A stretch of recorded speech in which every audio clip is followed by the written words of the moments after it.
In this lonely ass world, it's getting colder. I'm not going nowhere if I cannot take my boat there. My mind was bred a little different, yeah, from my own past. If I see heat, why the fuck would I wanna go there? Mama, I make you smile. Mama, your little nigga came from wildin'. Mama, always got in trouble, I was shouted. Mama, now I'm staring at shit. Mama, I'm the pilot. Mama, if I want something, I'ma go get it. Mama, swim with the sharks, piranhas, and fishes. Mama, it's so hard down here, God is my witness. Mama, I know where I'm going. Mama, I'm a fan. It's hard not knowing who is really gonna be there for me. I wish you could be here to see me the day I start touring. Shit be on my mind every second when I'm not recording. I'm waking up conversating with the Lord every morning. I mistakenly took the wrong path, I had to rewind. I fumbled trying to move too fast, I had to keep trying. Growing up, I got in trouble, told myself to keep lying. So much stress be building up, swear I be needing me time.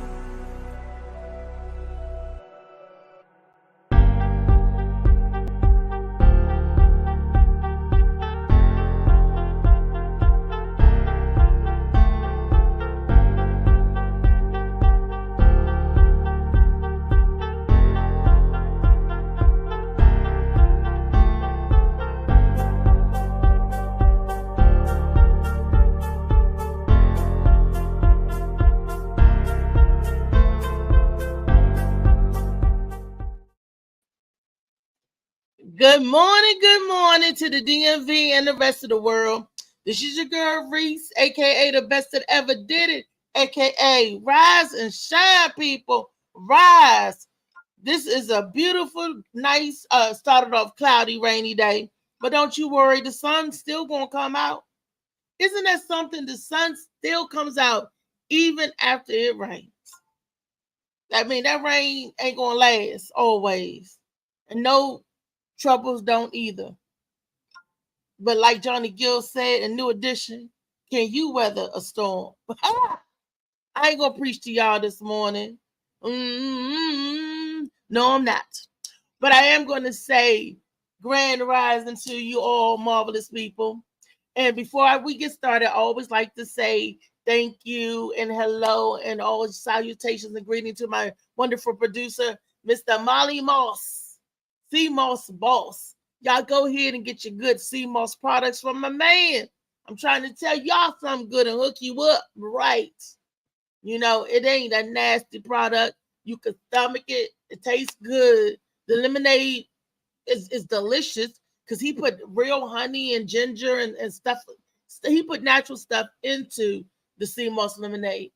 And it totally fools you. You be like, and he used fresh lemons and oranges. I know because I even picked some up for him before. So he used real stuff. He used real sun-kissed oranges and good old, those big old John Mayer lemons and stuff. Yes, and he could put anything in your lemonade that you want. Because sometimes I'd be like, put a little flavor, put a little strawberry in there. Molly, put a little mango. He do whatever you want. And I'm trying to tell y'all that's some good stuff. We was like, what? We were like, this Sea Moss. Ain't no Sea Moss. My son don't like Sea Moss, right?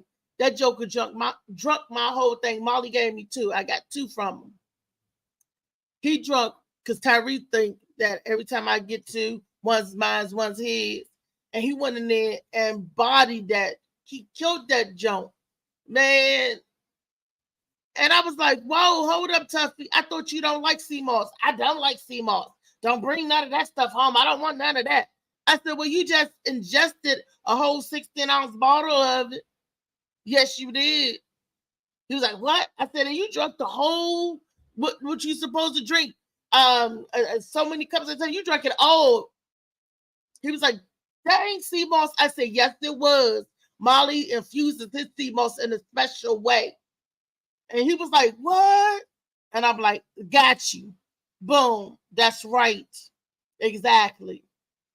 So that's what I'm trying to say. Even if it's something that your kids normally wouldn't drink or don't like, they'll like this. Trust and believe. And then, like Bubakar was saying, his Sea Moss, They were so strong and all that. Baby, his sea moss is strong, but you got to put it in the right things. Like hot tea dissolves this golden sea moss because I can only do the golden. I can't take that. That other stuff is too strong. So the golden sea moss, boom, and you come out golden, golden, living your life like this. Yeah, I haven't got enough rest, enough sleep, and y'all know what happens to me when I don't get enough rest, enough sleep. I just been having crazy dreams and crazy situations. I don't know what's going on in my mental. I don't know what's going on in my mind. I mean, but nonetheless, we're gonna get on into the show. And today's show topic is Freaky Friday. And one of our viewers wanted to know friends with benefits. Why friends with benefits? Why the benefits always gotta be sex? Why couldn't the benefit be a nice hot meal or a nice sweater or something? Why it always got to be sex? And I was like, well, you know what? I'm gonna bring it up, and I'm going to address that to the panel. Yes, I am. Yes, I am. And as soon as they get in here, we're gonna talk about that. I even dug up and did, I like to dug up and do my little research when I do what I do, right? I even got some research going for y'all, but it seems like the people don't come in, and I don't see nobody. I can't see nothing. When they come in, and as soon as they come in, I'll ask them.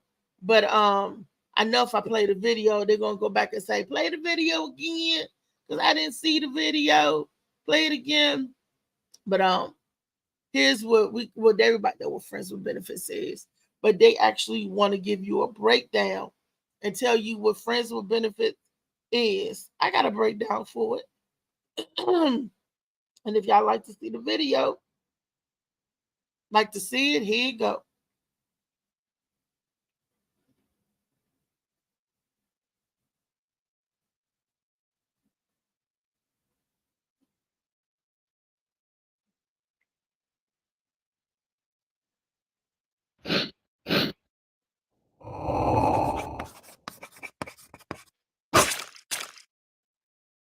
Friends with benefits relationships.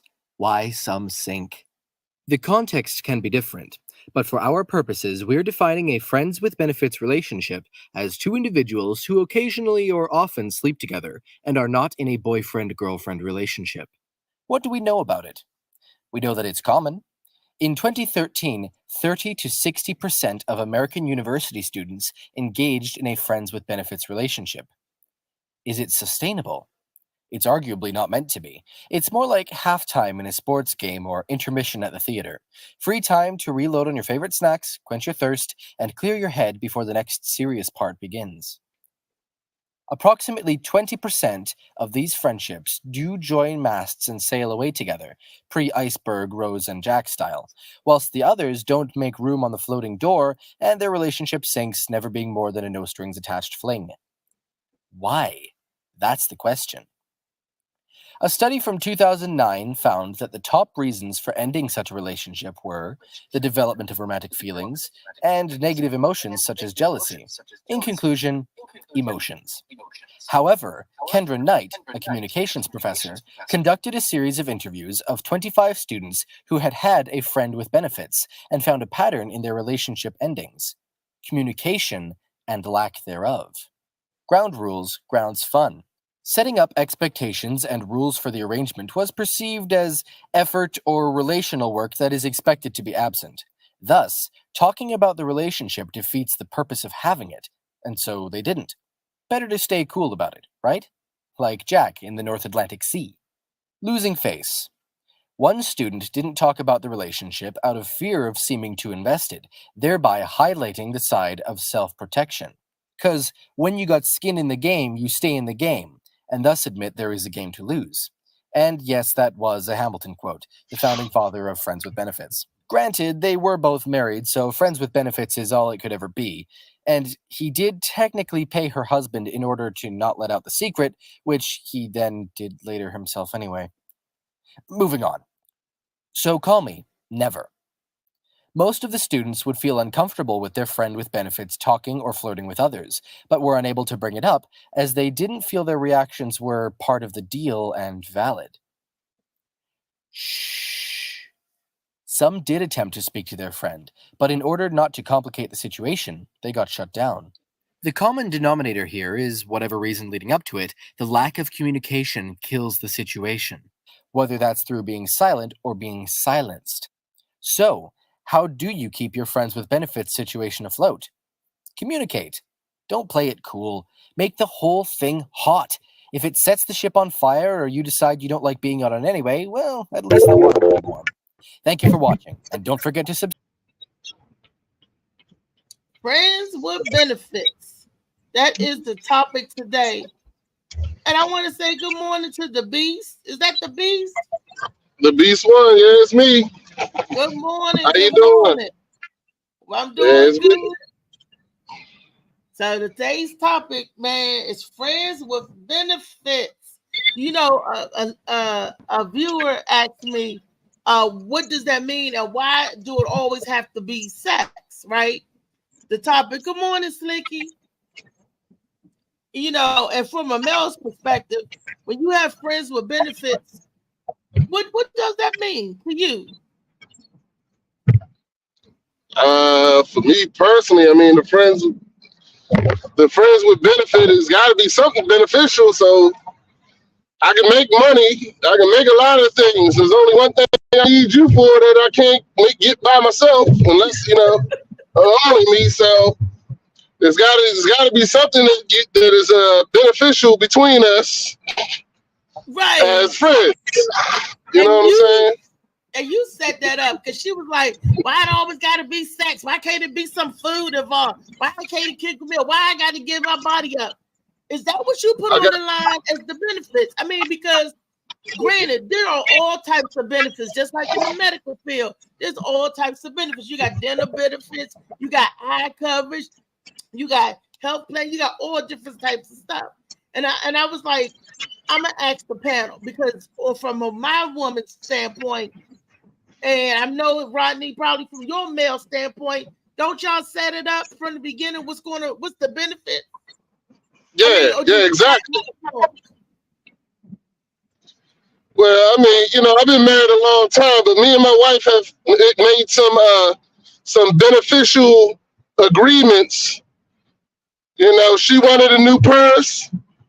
I wanted a certain position. We made it. We got an exchange. You know what I'm saying? So, I mean, compromising, Rodney. That's compromising. We talking about. Well, see, you and your wife don't come because y'all in a loving, caring relationship. I'm thinking. No, sometimes it's a business transaction too. We can have that as well, and sometimes it's just straight business. You know what I'm saying?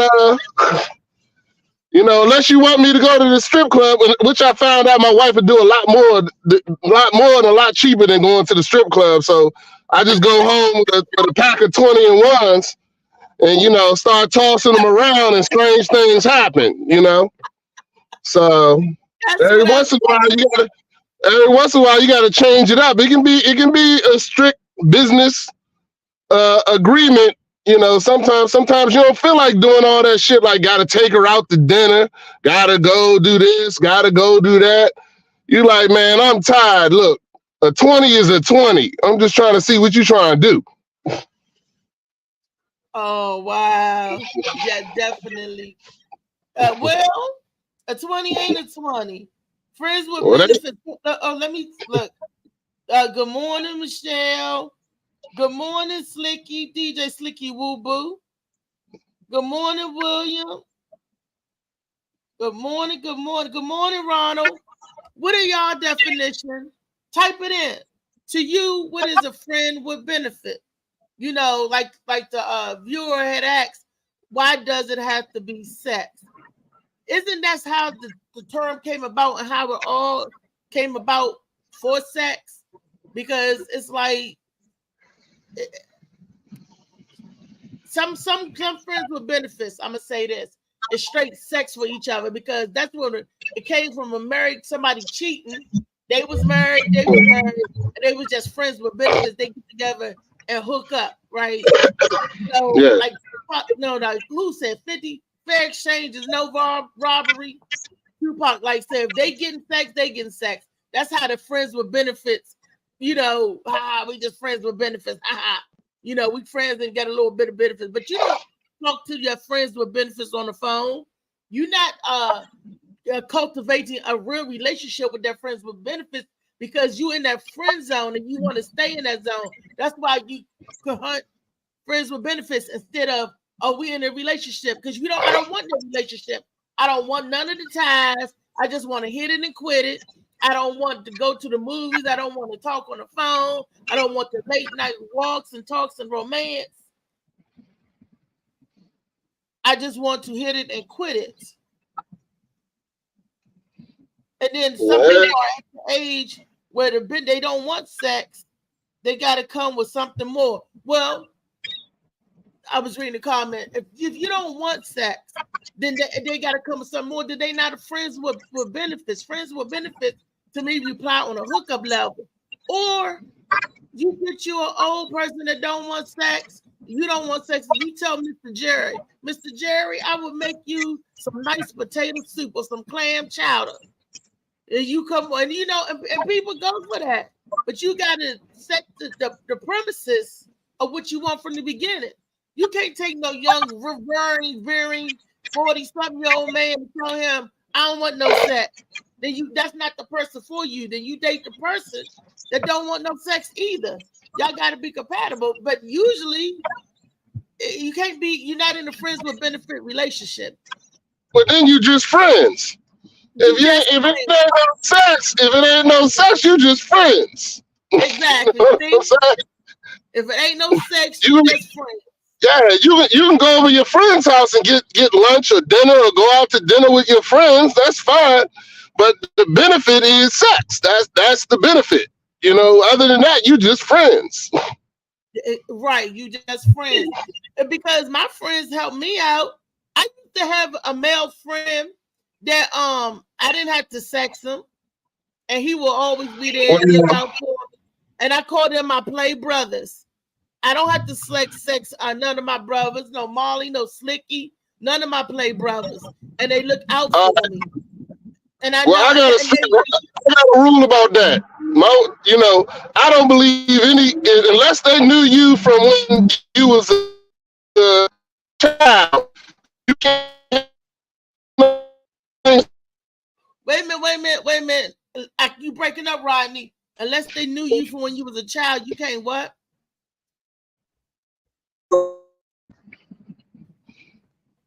What you say?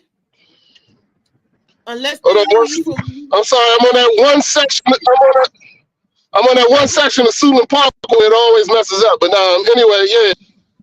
So you can't. There's no such thing as a new friend. Like if he known you since y'all were kids and y'all grew up together, that's one thing. I'm talking about females. For females, there's no such thing as a new friend. Like you just met this dude and he like, you like, you're my friend, you're my buddy, but you only known that dude for a couple years. That's just a dude waiting to smash. That ain't he ain't your real friend. Whoa! Hold up now. That is not true. Because I know my little brother Molly, I call him my little brother. We known each other for a few years, and we don't have that kind of relationship. That's really my little brother, and I love him like a little brother. Now DJ Slicky Woo Boo, that's my brother, but he a dirty old man, so I don't know about that. That's right. So a man can't be friends with a woman without trying to smash. Is that what you're saying? I'll say the probability is very low. So you might catch one like a Molly that wants to help you genuinely, but that is very low because most dudes, if they friends with a female, they just waiting to catch you on that date.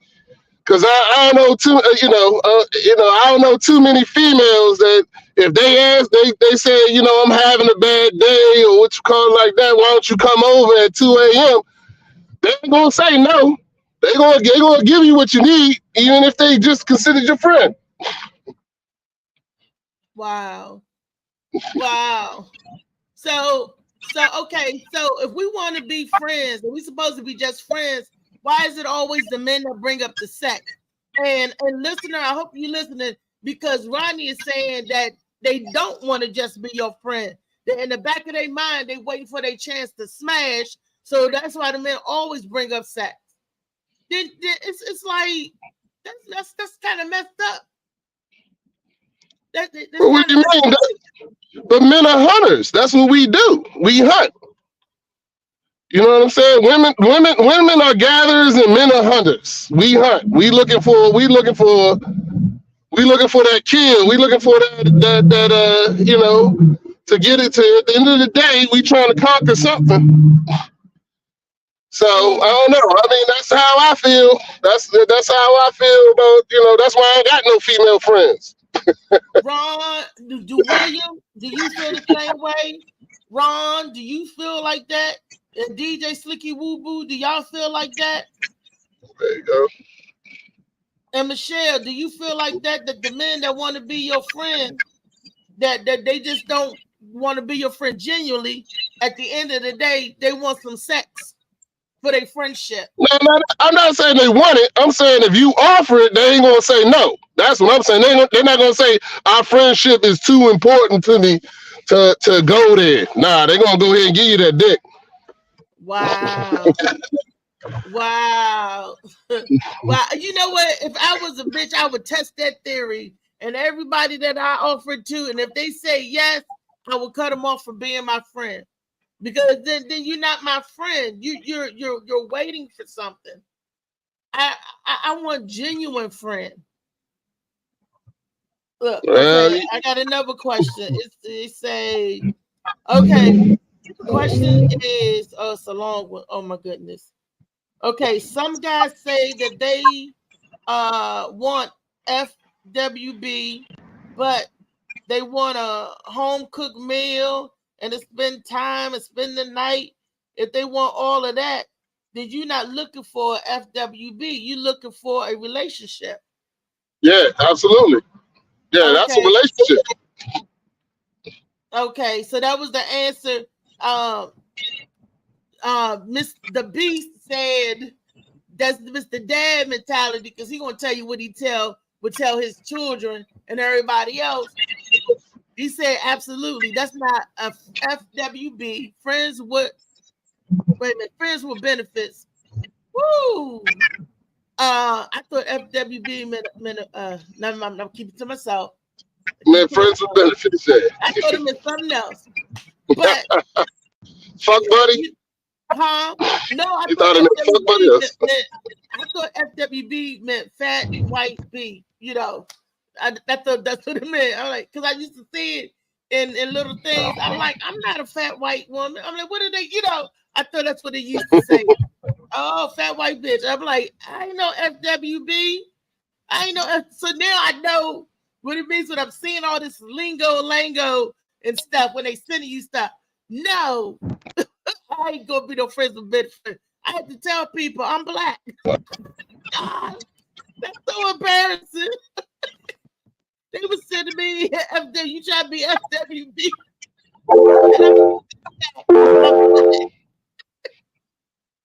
Wow. That's embarrassing on my part. So now I got to go.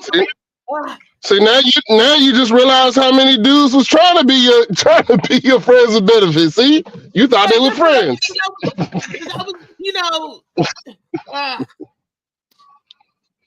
Now you gotta recheck.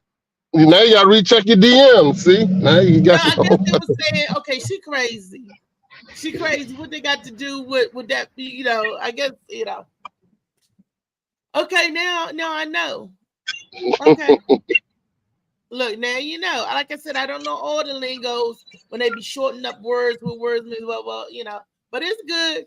So then, no, they don't want to be FWB. They want a relationship because FWB, friends with benefits. I'm going to say, if I'm cooking and I'm cleaning and you spending the night, that's a lot more. That's a lot more. And then what do the woman get in return? Can we say give us money? If they give us money for our sexual favors, is that prostitution? Is that the benefit? Nah, that's called dating.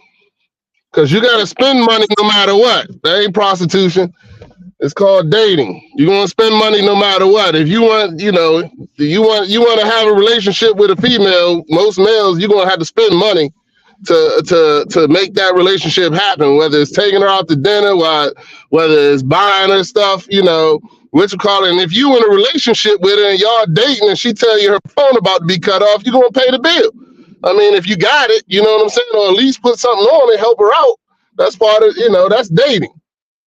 Oh, I just found out friends with benefits used to be called booth dating. They said because you wasn't looking for a relationship, you were looking for a hookup.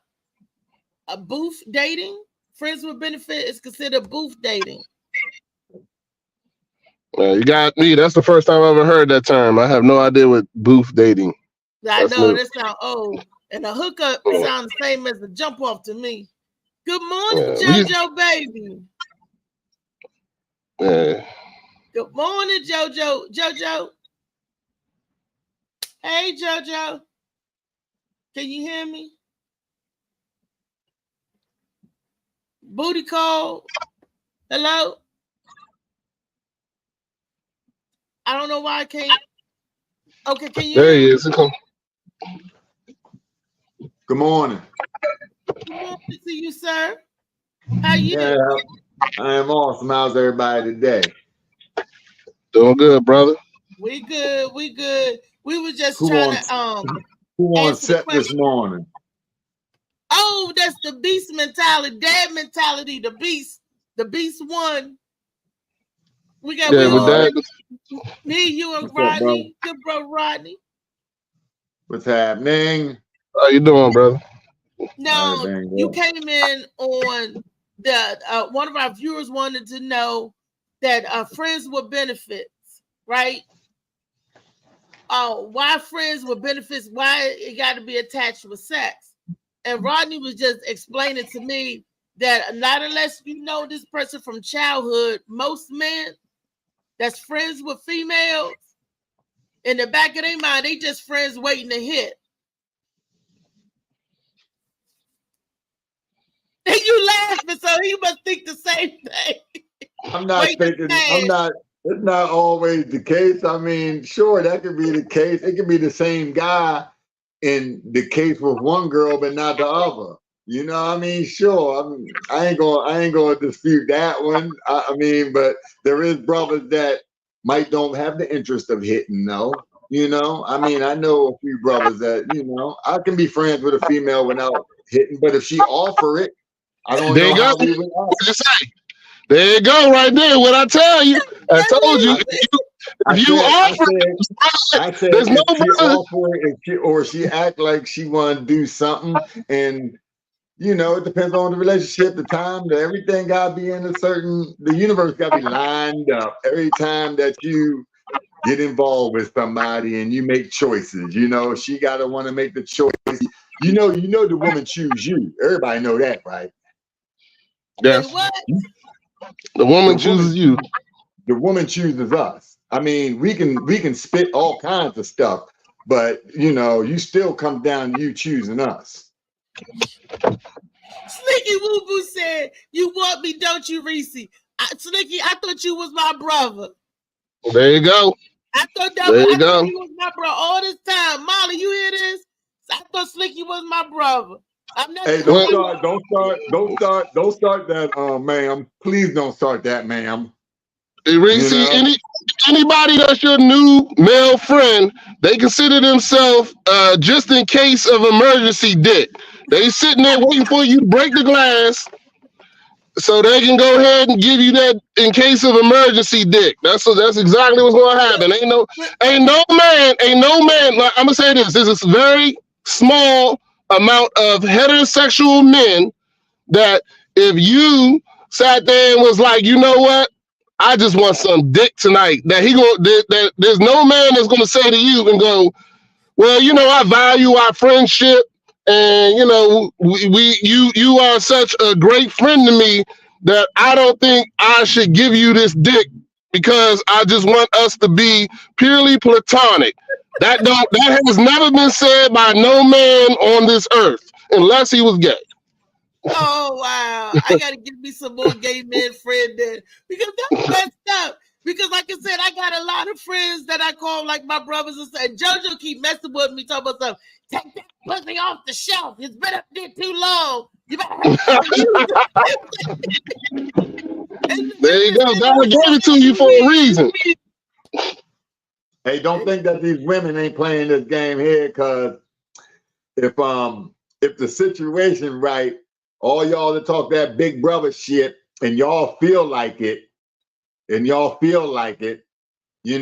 the one to be around. How many women even had sex with somebody they knew gay, but they still wanted to let him hit, because he still wasn't all the way out there, but they knew it. You know what I mean? So it works both ways. Because, you girls, hey, let me just tell you, somebody that had their shit up, somebody that had their shit up on the shelf for a long time, right? And then you so happen to be in the area and she chooses to take it down off the shelf. It don't matter if y'all play big brothers, as long as y'all ain't real big brothers and sisters. You know what I mean? That play shit will go out the window and it'll be time for That's why I don't drink when I grow out, because I know when I start drinking, I'm a different type of person, and that's why I do not drink. Look, if I want libations, it'll be at home.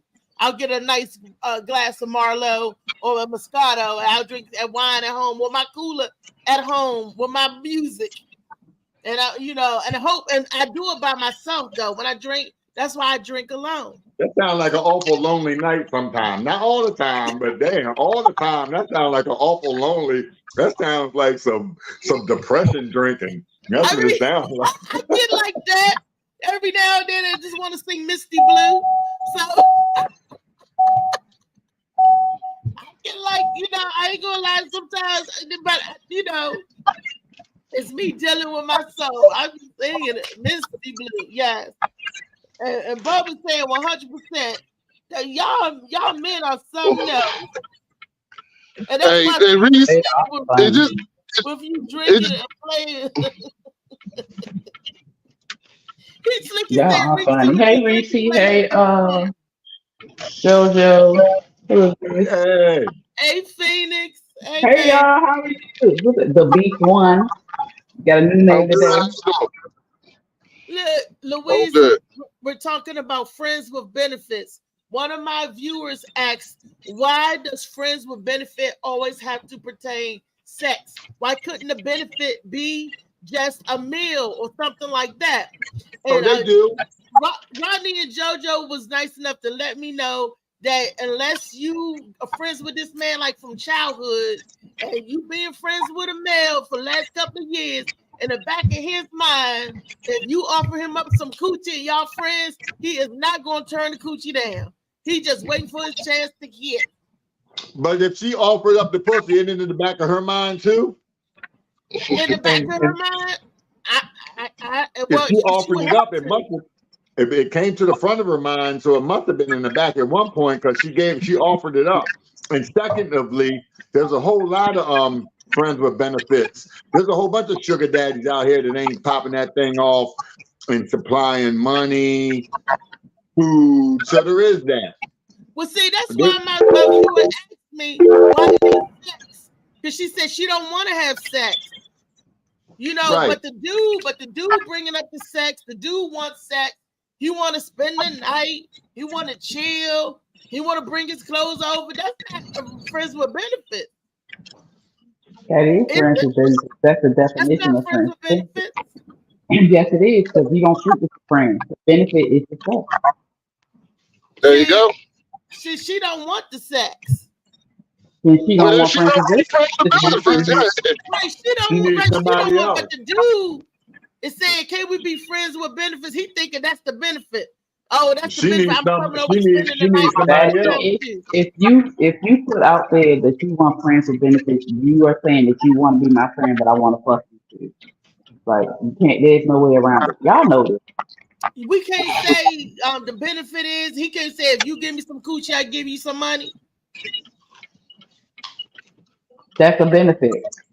Well, I give you some money and I cook you a meal. Like I had this dude, he just knew up and down because he's out. I agreed to go out with him, okay? And I said, well, we don't have to go out to brunch. I can, we was gonna go out and spend $50-$60 a piece. I said, get the food and I can cook home and we can hang out at home, we can eat and laugh at home, right? Why did I do that? He brought over the steak, the potatoes, and the stuff that I need to cook brunch. But he thought he was going to hit.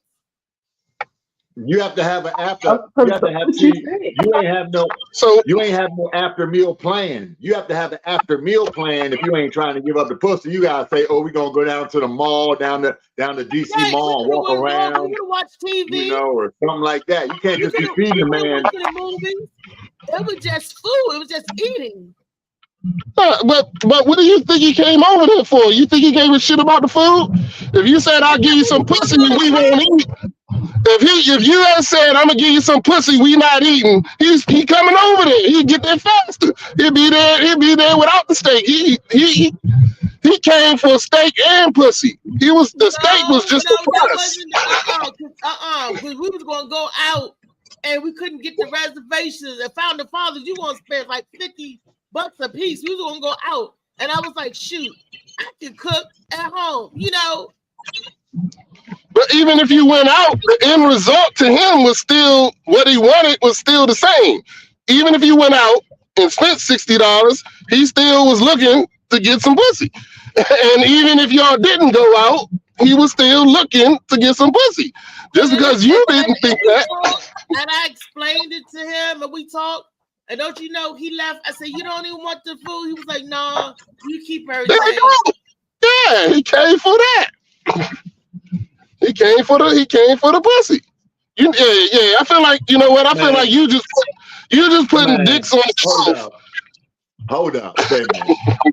I got some female friends that I go hang out with that I know I ain't getting no pussy from.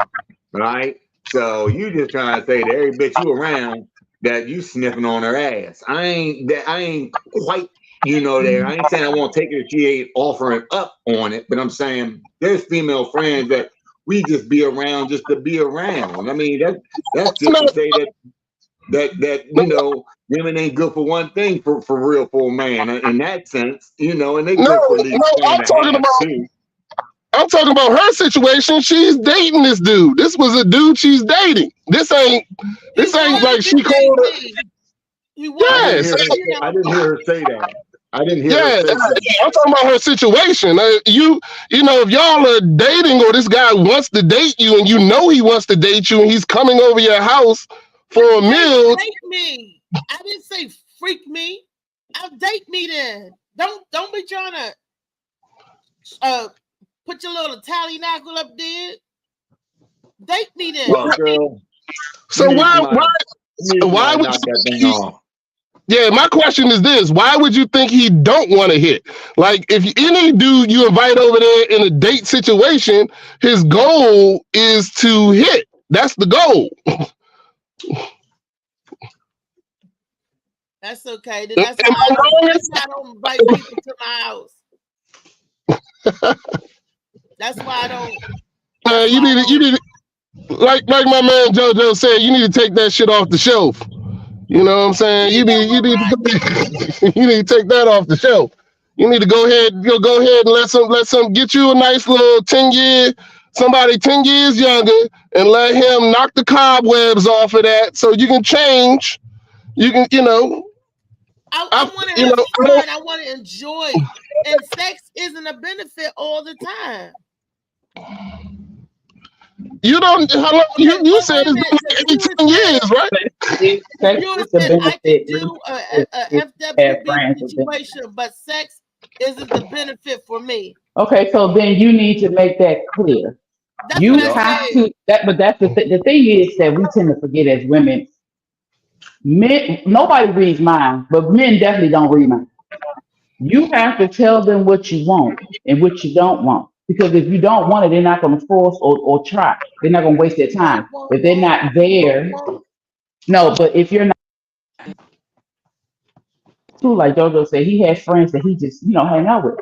But if you met this man and y'all going on a date, men, look, the first initial response is attraction. He saw you, he was attracted to you, he wanted to have sex with you. That's the initial reaction. So when you brought him over there, he's like, well, shoot, she's down too. No. You don't invite. No, but hold on, listen. It was only Listen. invite because we couldn't get the reservations. But okay, so listen though, Reese. You don't win the McDonald's. Exactly. Y'all could have went somewhere else, or y'all could have been to the picnic. Y'all could have been out. You don't invite nobody to your house that you don't know. You're just trying to date. It's your first date or whatever, Friends and with not expecting benefits. somebody, not expecting somebody to think that, oh, you cool. You brought me to your house. Of course they're gonna think you're gonna have sex. If I went on a date or a guy invited me to his house, in the back of my mind, I already know that he Male wants to have sex. Christmas mail. Yeah, my girl You gotta leftovers. think. My girl saw I'm them can't, leftovers. telling them. No, call but you're leftovers. telling them this is just, let's see where it goes. Let's see where it takes. So you can't be thinking in your back. If I'm telling you, no, we've got food and conversation. You can't be still thinking in the back of the mind, oh, I'm gonna fuck her anyway. No matter I'm a what she fucker does. anyway. If you invite somebody to your Pull up house that panties you down. not, Pull up panties if you down. don't know, But sound like we rape. went through that too, though, Weezy. I don't normally do this, but I'm only No, doing this because I could cook and throw. We could eat and talk. We trying to get to listen, know each other. when people say I don't normally do this, you Yeah. don't hear that they don't normally do this. It's just like, oh, cool, they might. And when he got there, he probably thought you were feeling the same way. You fed him, you invited him to your house. like That's what mom he at the was. time, remember? He She was bought in the Texas. food. I guess. I know Get that. something to do. Just go over there and go over there. I mean, Yeah, Reese, you was the food he wanted. You was the food he wanted. He ain't want that steak. He wanted you. He came there to eat a different meal.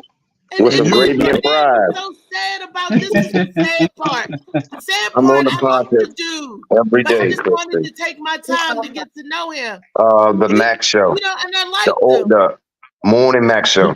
You seen Reese, you Right seen now, all it's them Freaky motherfucking Friday talking leftovers about that's gonna be in that friends with refrigerator with all benefits. that high quality food you had, We shorty, cut the buy. food. You was like, shit, I got steak for 4 days. I got It some was something crazy shrimp. on it. I got some lobster.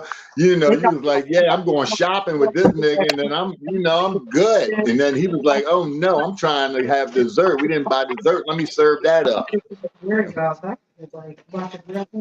Yeah. well, since you had that experience, a little African dude too. And for all intents and purposes, he was a little cutie. I thought we was going to have a good time. I thought we was going to. I thought that could have been the beginning of a beautiful Yeah, I friendship. told you the same. Don't tell me the same. You tell him. You don't listen to nobody. You just like Keanu. You better listen.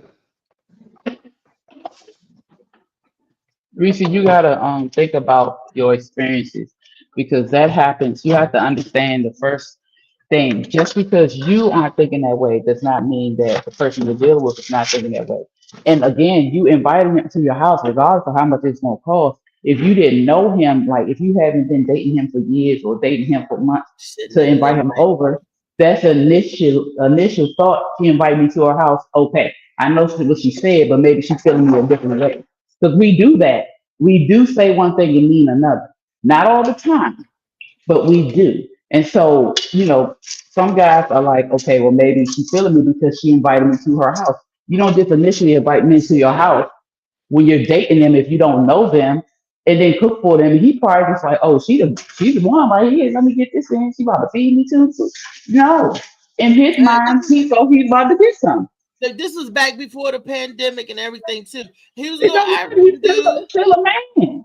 Pandemic, World War IV. If a woman invite a man over that she don't know, say I'm gonna cook for you, he gonna think he about to get some booty. Point blank period, it doesn't matter. If you do not know this man, and you invite him over for dinner, he's going to I think didn't that. invite him, but y'all act like I planned a date for him like that. No, That but didn't listen, happen. Reese, I know that, but you told him to bring the food and come on.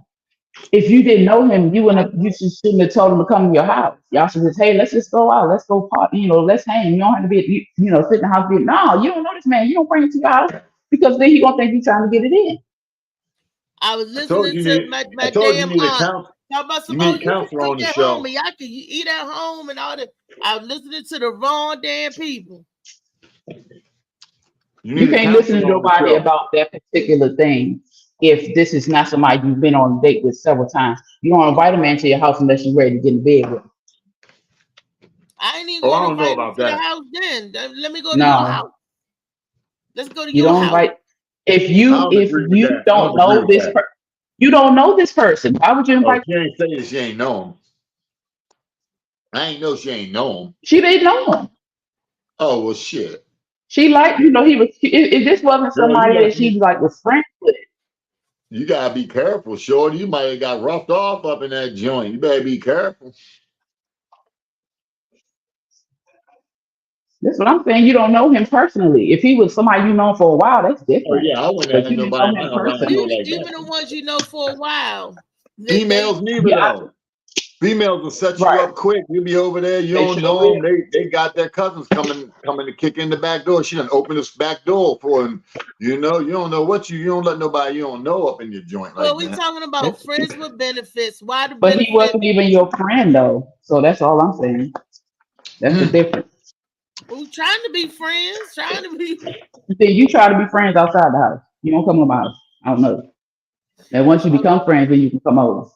And then, hey, so Slicky said, "Hey, Blue Phoenix." Molly Hey, said, Slick. "Women play dumb all the time. Y'all called. Y'all know what's up. Mhm. Some women do. Some women Phoenix do. said that. Yeah, we do. We play them games, and then when they get this, like, all right, boo, blah, blah, blah, blah. That's what I'm saying. He probably thought because you let him come to the house that you was down. You gotta read, just don't invite nobody over that you don't know, and then you'll alleviate these type of situations. Look, I'm gonna keep meeting him at the coffee shop, and then we date from there. That's why I drive my car, he drive his car. Well, I haven't met nobody in a minute, but I'm just saying, So, yeah, this was before But the friends with pandemic. benefits can be tricky. So, if you're not emotionally there, can you hear me? if I'm not emotionally there, Oh no, I wasn't sure because my phone was ringing. And not just you, I mean just period. Friends with benefits can be very tricky. Women tend to say we can do it, but that emotional side of us kicks in and you really start to like the person you want more. well, That this happens with was the men viewer too. that called in for the show didn't want to have sex with the person.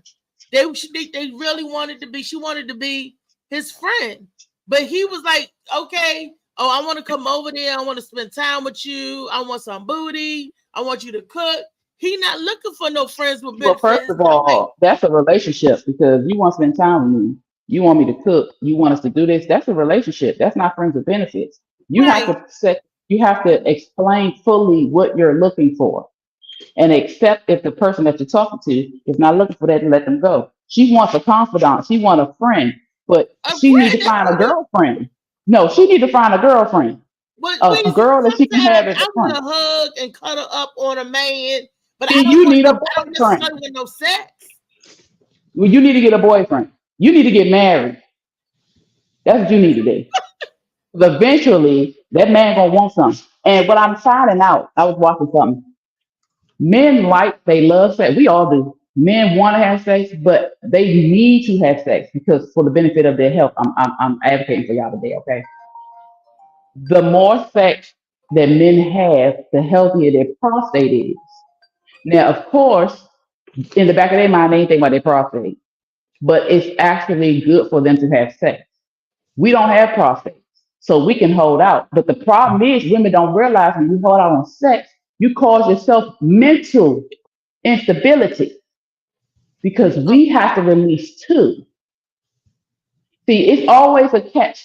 It's a catch 22. You don't want to have sex, but for your mental health, you need to have sex. Men want to have sex, and for their physical health, they need to have sex. So why not just have sex? Wait a minute. She said, men are slick. You want to come to my house and watch my TV and eat my food. You're looking for more than benefits.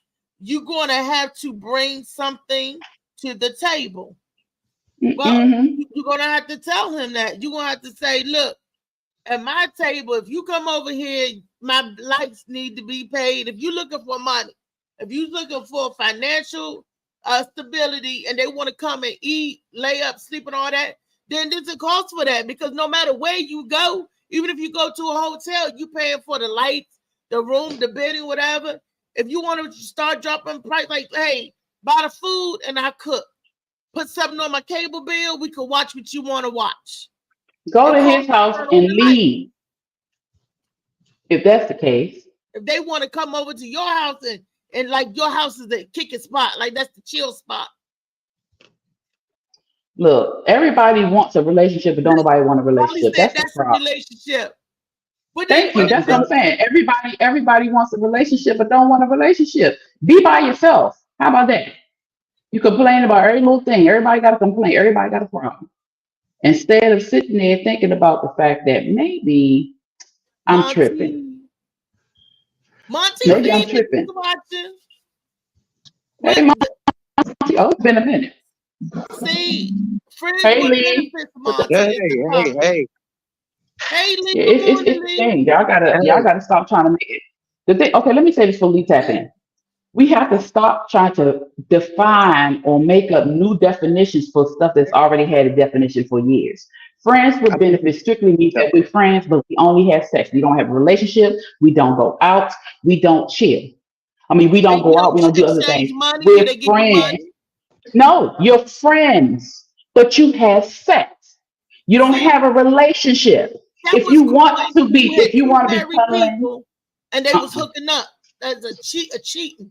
That's friends with benefits. When the phrase that's just side pieces. What was that? Those side pieces. Friends with benefits is y'all friends, but y'all sleep together from time to time.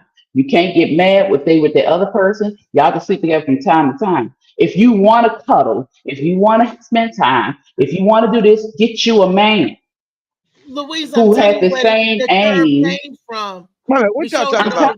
Earlier, you said no. That's sad. No, friends with no. If two people, no. If two people are married and then they're sleeping with two other people, those are side pieces. That's not friends with benefits. But that's what they used to call it back then in the day, where I don't know how that. Well, you know how words. What I know is more. Hey guys, how y'all doing? This is just sexual. This friends with benefits y'all talking about, right? Mm-hmm. You know what friends with benefits is, right? Oh man, it's a fuck buddy.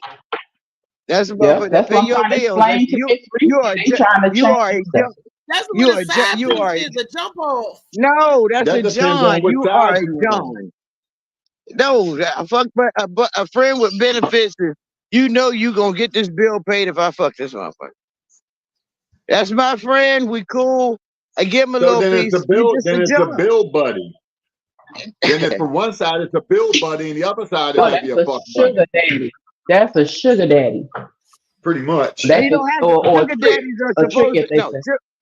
Sugar daddies are older guys. That's what the young folks call a sugar. An old man that give them money. You could be the same. But they gotta have sex with them. Yeah, you go have friends with benefits. I pay your bill. You give me some ad. It works both ways. Even women do it. You want these books? You want these boobs? Give me some dick. Those are friends with benefits. Right. I mean, there's no such thing as a friends with benefits. There ain't no such thing. And I just found out today. It's no such thing as a friends without the sex as benefit. That's what you're trying to change it over to. No, you got to give it up. You got to give it up something. Somebody got to give it up. But that's what the viewer was saying. Why can't it be? Why do it have to be sex? Like, why can't it be a hot meal? Why do it have to be? Why can't you be in a relationship? In some cases, it is a hot meal.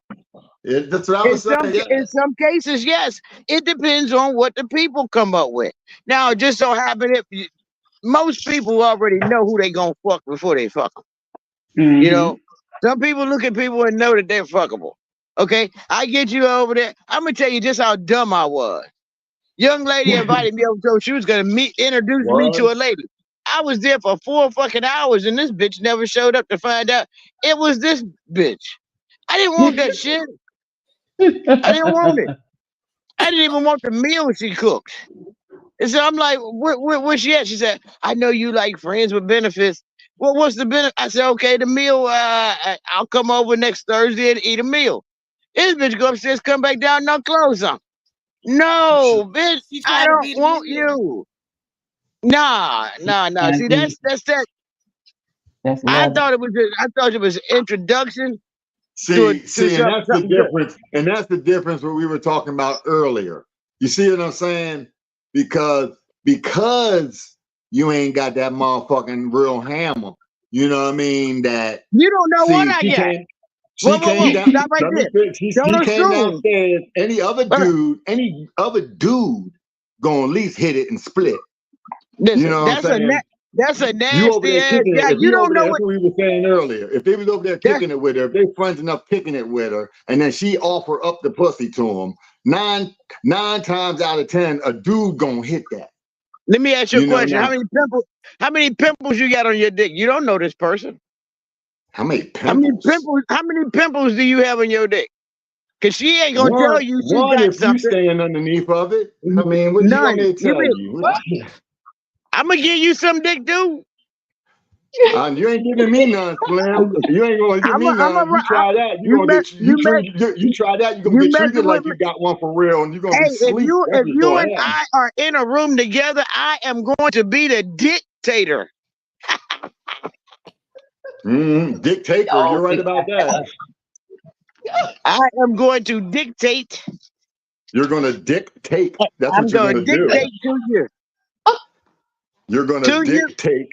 And you're probably, and after that, you'll probably call Mac up and say, "Can I get one of your wigs, girl? I think I like this." You the one got you got the problem with the hair growth, boy. Your hairline is back there by your neck.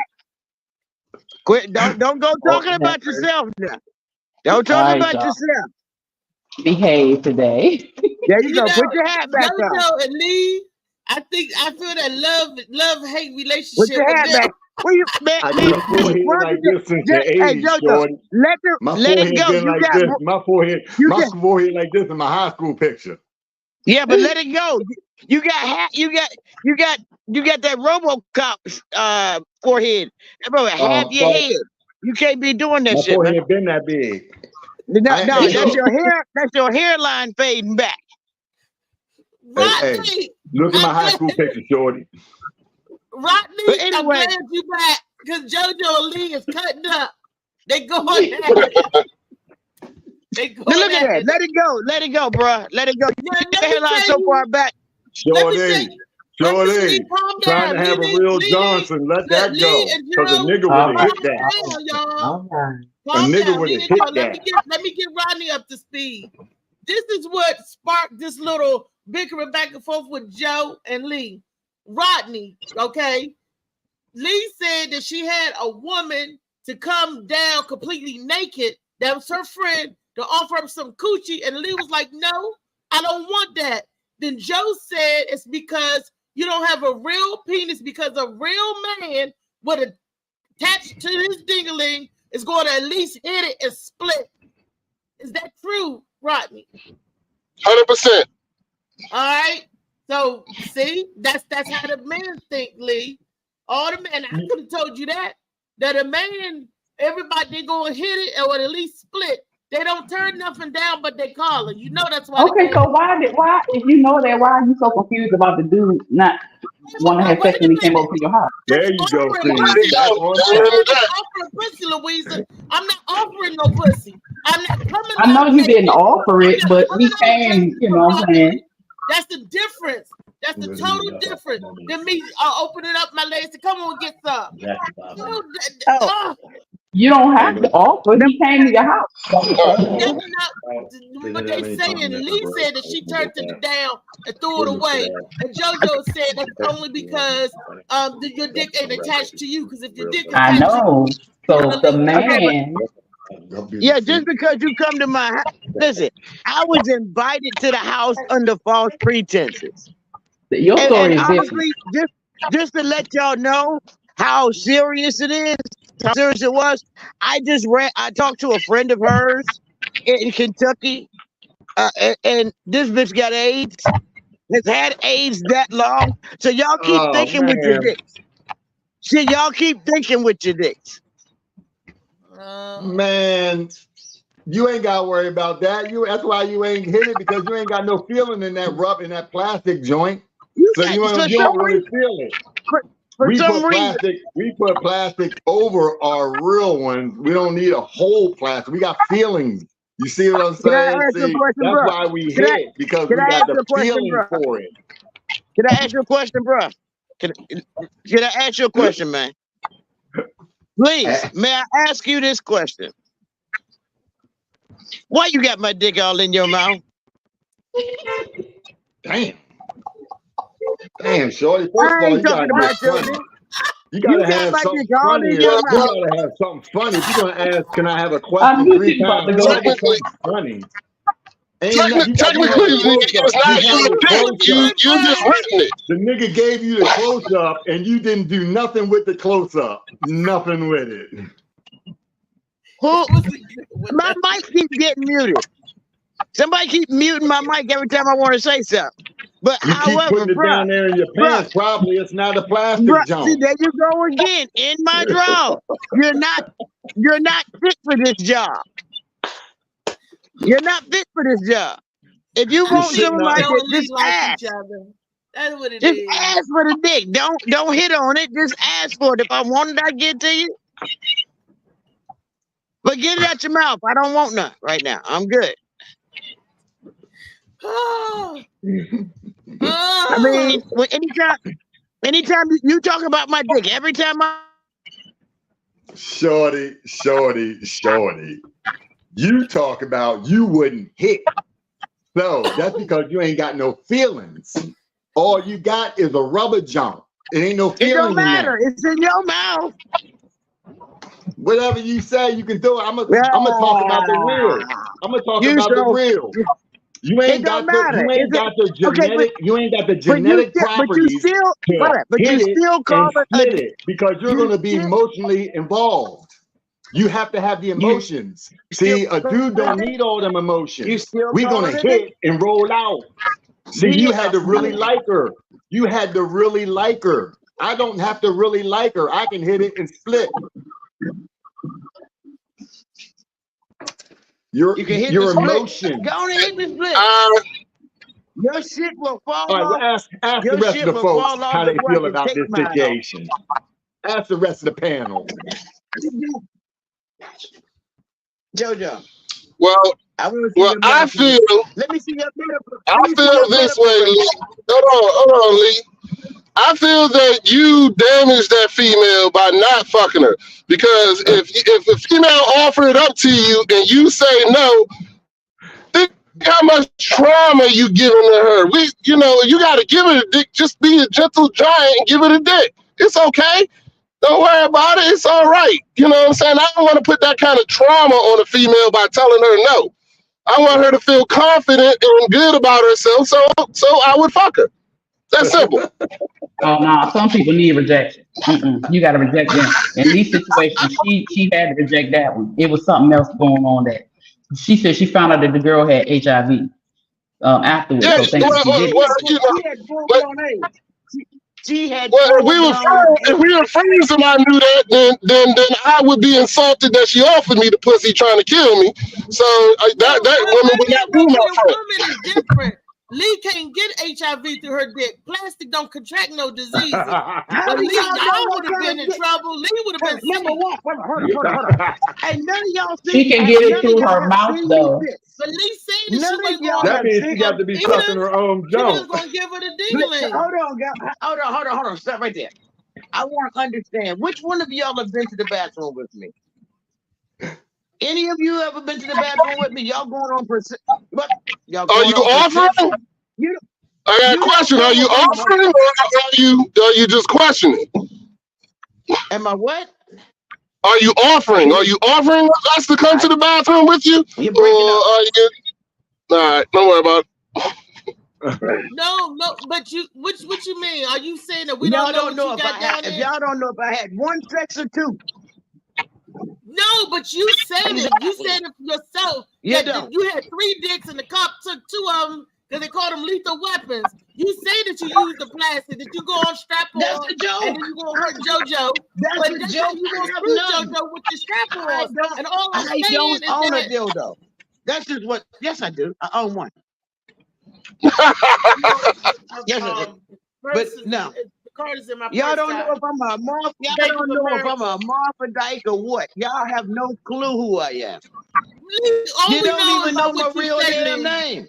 All we know is what you say. First of all, So, she said, if mind your damn all we business know and about stay you out of her is you bedroom say affairs. it. That's Yeah, all well, we do. We go by everything, what but you say, we're baby. comedians. I don't know what y'all do. Well, that's what we We're basing all our jokes comedians. off You think of everything everything you that say each other say. That's you know. It's just but, an opinion. Don't take nothing personally. Don't get caught in the feed. We okay. not No. That's them I'm emotions, not. homie. Bank of America. I'm not. Sorry. I'm not getting emotional or anything. It's just funny how someone just goes into my drawers and know exactly what I have when they never seen it. If you want to see it, just ask. Just like I Lee, pulled up my shirt nobody did. and Nobody showed my wanted your titties, drawers. I No. will pull my pants down.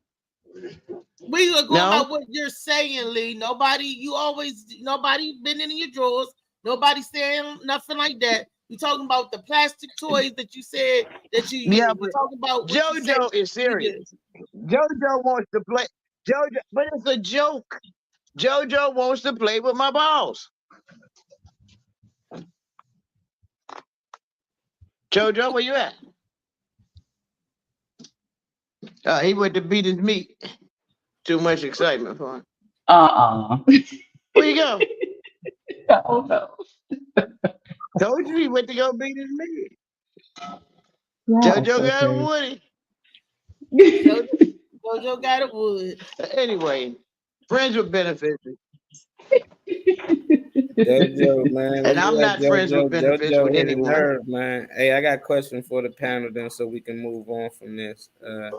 How long can you be friends with somebody without having sex with them? If you're attracted to them sexually, because it sounds like that's what y'all aiming for, Yeah. guys to actually give y'all everything but sex for some reason. Mm-hmm. How long y'all think y'all can go without sex with a dude actually no. being around and bonding up on you, watching movies, cuddling up with you, eating and stuff? How long y'all think y'all can go without actually having sex with a guy doing that to you? 5-10 years. I'm tell you what. Actually, my kid is 38 years old. Hold on, tell you right now. Lee, you got a kid. I don't need to cuddle with no motherfucking boy. Not no man anyway. Lee, you got a kid? Yeah. You got a grown up. Yeah. Got a grown up. Yeah, I ain't know that. Oh, grown ass man. God damn. Yeah, I did. I put extra here. I may not. I'm a sinner, yes, but I thought about what God asked us. I thought about what God asked us to do: is bear fruit, and multiply. And if you do it once, you did. You spawned for what God told you to do. I thought about it. Long and hard. I thought about it, and it went through. Now my kid, 38 years old, takes care of me. And I take care of her and her wife. Good job. That's a lot. That's a hell of a. That's a hell of a thought there. That's deep. And my son and my other son and my other son by this other girl in Pennsylvania, we cool too. So don't talk about what's in my under my clothes, please. You can't have none. That, man. I have no bumps and no warts. None of that. No bumps, no warts. That's deep as shit, though. I mean, that go both ways too. That was a kind of a deep thought, like for real. Like if somebody was gonna do the man into the woman or the woman, and to have that thought, like, do I need to do some work, God's work, before? That shit deep right there. I don't know about y'all, but to have that type of conversation with God is pretty deep. Yes, I have. Have you ever? Yes, I have. Have you ever what? Seen hermaphrodite. Oh yeah. Oh, you saying you're a hermaphrodite? We breaking up. I'm breaking up. I wouldn't know. If I seen one in person, I seen like on TV. No, you can't really tell that they're hermaphrodite. Yeah, I wouldn't know. Yeah, unless Lee letting us know she won, we know one now. Have y'all ever seen a porno tape, right? Where the woman has an extended, super big clit, so big it look like a penis. They got you could go pull it up now and you can see it on YouTube. But you know why that is? Because our clitoris is extended. So we have the clitoris that you see on the outside under the hood. And then there's when I say real big one, it look like a penis, like it's about this big, and it's like a little penis. That's how hermaphrodites look. That's how. Well, some of them actually have a penis and they have a vagina. Just one of them don't operate. Right. Or operate properly. Yeah. So that's what it looked when y'all could Google it and look it up. This, for scientific purposes to see what it looked like. But that's what it, give y'all understanding that that's what it is. That's all. You're born with both sexual organs, but one of them don't fully develop. So you either have testicles and a vagina that's not fully functional, or you have ovaries and a penis that's not fully functional. Right. Yeah. But anyway, moving on from that conversation, I only brought up the friends with benefits because, like I said, somebody that watched the show wanted to know, why do the benefit have to be sex? And I guess we answered that. You got to set your perimeters and all that. Molly, I want to show the video part 2 of yesterday. Louisa, we had a heated discussion. Bubakal and Molly took over the show. I ain't gonna lie, Bubakal, it became the Bubakal Molly show yesterday. That must have been good. Molly usually quiet. It was a good take on it. Both of them was right. There's no wrong. See, that's what opinion is. Opinion is just that, your opinion. There's no wrong answer because everybody has difference of opinion. We could agree and we could disagree and still be just fine. Disagreeing, we agree to disagree. That's fine. And it was one of those topics yesterday. Molly, he gonna bring it up. Now, yesterday I run the recap. Okay, it was about the Waffle House shooting that took place, right? It was some time ago, but it was like, was this man when they first said that it's a tragic, what you about to see is disturbing and tragic, and I was saying that it's disturbing and tragic, from my point of view, because this man was put in a position to take another man's life. I felt sorry for the black man, right? Mm-hmm. But for the little guy who ran up and got shot up, I didn't feel sorry for him. I felt numb. Not saying nobody deserved it or that's what he get, but I felt numb to it. Like he was out doing dumb stuff. He caused his own trauma. Molly got the clip pulled up, and this is part 2 of yesterday. Because I promised everybody I'm going to do some digging and searching, and I did. Even So following another developing story right now, amazing video. It's just newly released. The surveillance video showing the night a man was shot at this Fort Myers Waffle House before he died in a crash on the way to the hospital. That's right. It happened in January, and authorities have decided not to charge the shooter. And this video you're about to see might explain why. Katie Jones spending hours earlier today piecing together what happens in this video moment by moment. A group of friends walk into a Waffle House in the early morning hours of January 5th. Right off the bat, you can tell something's off. Surveillance video shows a shirtless man, later identified as Dakota Fields, gesturing at someone or something. From another camera angle, you can see two men, Gerard Williams and Jorge Hernandez, sitting at the restaurant counter. According to a detective's incident report, Williams stated that Dakota Fields was yelling racial slurs at them. He then told the waitress to hurry up because it was time for him to go. Surveillance shows one of Fields' friends, Robert Black, approaching Jorge Hernandez and then shakes his hand. Black then tried to do the same with Williams, and you can see he has his hands crossed and shakes his head no. Robert Black then punches Williams in the face. Williams backs up and shows his gun. Seconds later, Dakota Fields runs back into the restaurant, charges at Williams, and then Williams pulls the trigger. Fields was shot 3 times. He and his friends then leave, and on their way to the hospital, their SUV crashes with another car. Fields was pronounced dead on scene. Documents show that after shooting Fields, Williams set the gun on the restaurant counter and called 911. He told the operator what had happened and that he acted in self-defense. He also had his concealed carry permit. When questioned by detectives, several other witnesses inside the Waffle House say Fields and his friends were acting drunk, confrontational, and unruly the night of the shooting. When Dakota Fields' friend Robert Black was interviewed by detectives, he told them that Williams had reached for a gun when he tried to shake his hand. Surveillance video showing that never happened, and he later admitted it was a lie.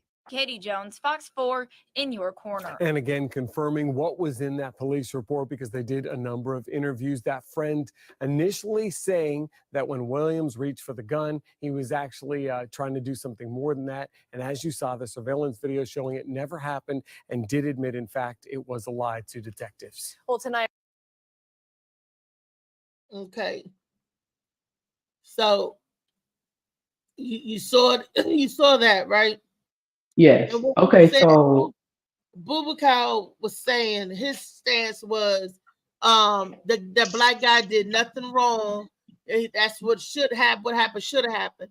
And Molly's stance was he shouldn't have pulled a gun, that nothing justifies shooting somebody. Molly is saying that the guy wasn't threatened. Life wasn't threatened. Ain't that right, Molly, what you were saying?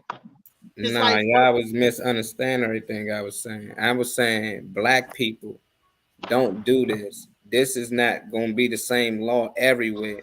So if this is anywhere else, he possibly will go to jail. Y'all was saying this man, he deserved to get what he got, everything. I say, okay, that's street justice, but I'm not sure if he'd get away with this. I wasn't sure. I'm saying I hope he'd get away with this, but I'm not sure depending on how the system works. When you shoot a white person, most times we go to jail. And I say if the story was flipped and that was a white man who shot a black dude run up on, he already be home. We wouldn't even be talking about it. So I say I would encourage people, when white people come to you drunk in these bars and stuff, try to ignore them. Don't engage them because they always looking for trouble. So that's it. And I say if they was in any state like DC, that dude would be in jail. Lucky he was somewhere else, but you can curry and doing all this stuff with a permit and things like that. But most places ain't like that. And that was my case. But for some reason, whenever I said that, y'all was just like, well, he ain't going to jail and he gonna get away with it. I was like, okay, I hope he do. But that I wouldn't encourage black people anytime you argue with a white dude and he swing on you to shoot him. Steal his ass. Fight back. You ain't got it, because that case, lucky he got away with murder. But if he'd have went to jail for 30 years, it's 3 against 1. That would have sucked. You know, so it's like, okay, it's 3 against 1. People been jumped before, but at the end of the day, if you feel like that's the case, y'all should shoot. Black people should shoot people anytime white people approach them drunk inside the establishment. I say I blame the establishment because they was in there drunk the whole time. That one time they called the police, called security to get these people out of here. They harassing other customers. I say the establishment, they to blame for it. That's how I feel. They could avoid it. I agree, Mom. I do. I agree with that. I feel that. That's good. But what I also, I'm sorry, go ahead, Lee. My apologies. Because if it would have been us in there making that type of ruckus, they'd have called the police on us. I agree. But then again, you got to also look at the degree of white people. You got your niggas as far as black people, and then you got your poor white trash when it comes down to white people. So they don't know how to they don't know how to distinguish between the two. Woohoo! I don't think he should have pulled his gun either. I agree. He should just beat the dude's tail. But the thing is, it's not justified to me, the one that got shot, because he's not the one that started. He just saw his friend get ready, get shot. He ran in and tried to save him. The dude that should have got shot is the one who's still living. The one who punched him in the face. Right. See, it was the situation. They were saying, was he justified in what he did? And they were saying, was brandishing his firearm, was that excessive, or was the man fearful for his life? And my stance is that I don't carry a gun. I'm not trying to kill nobody, but the man was protecting himself.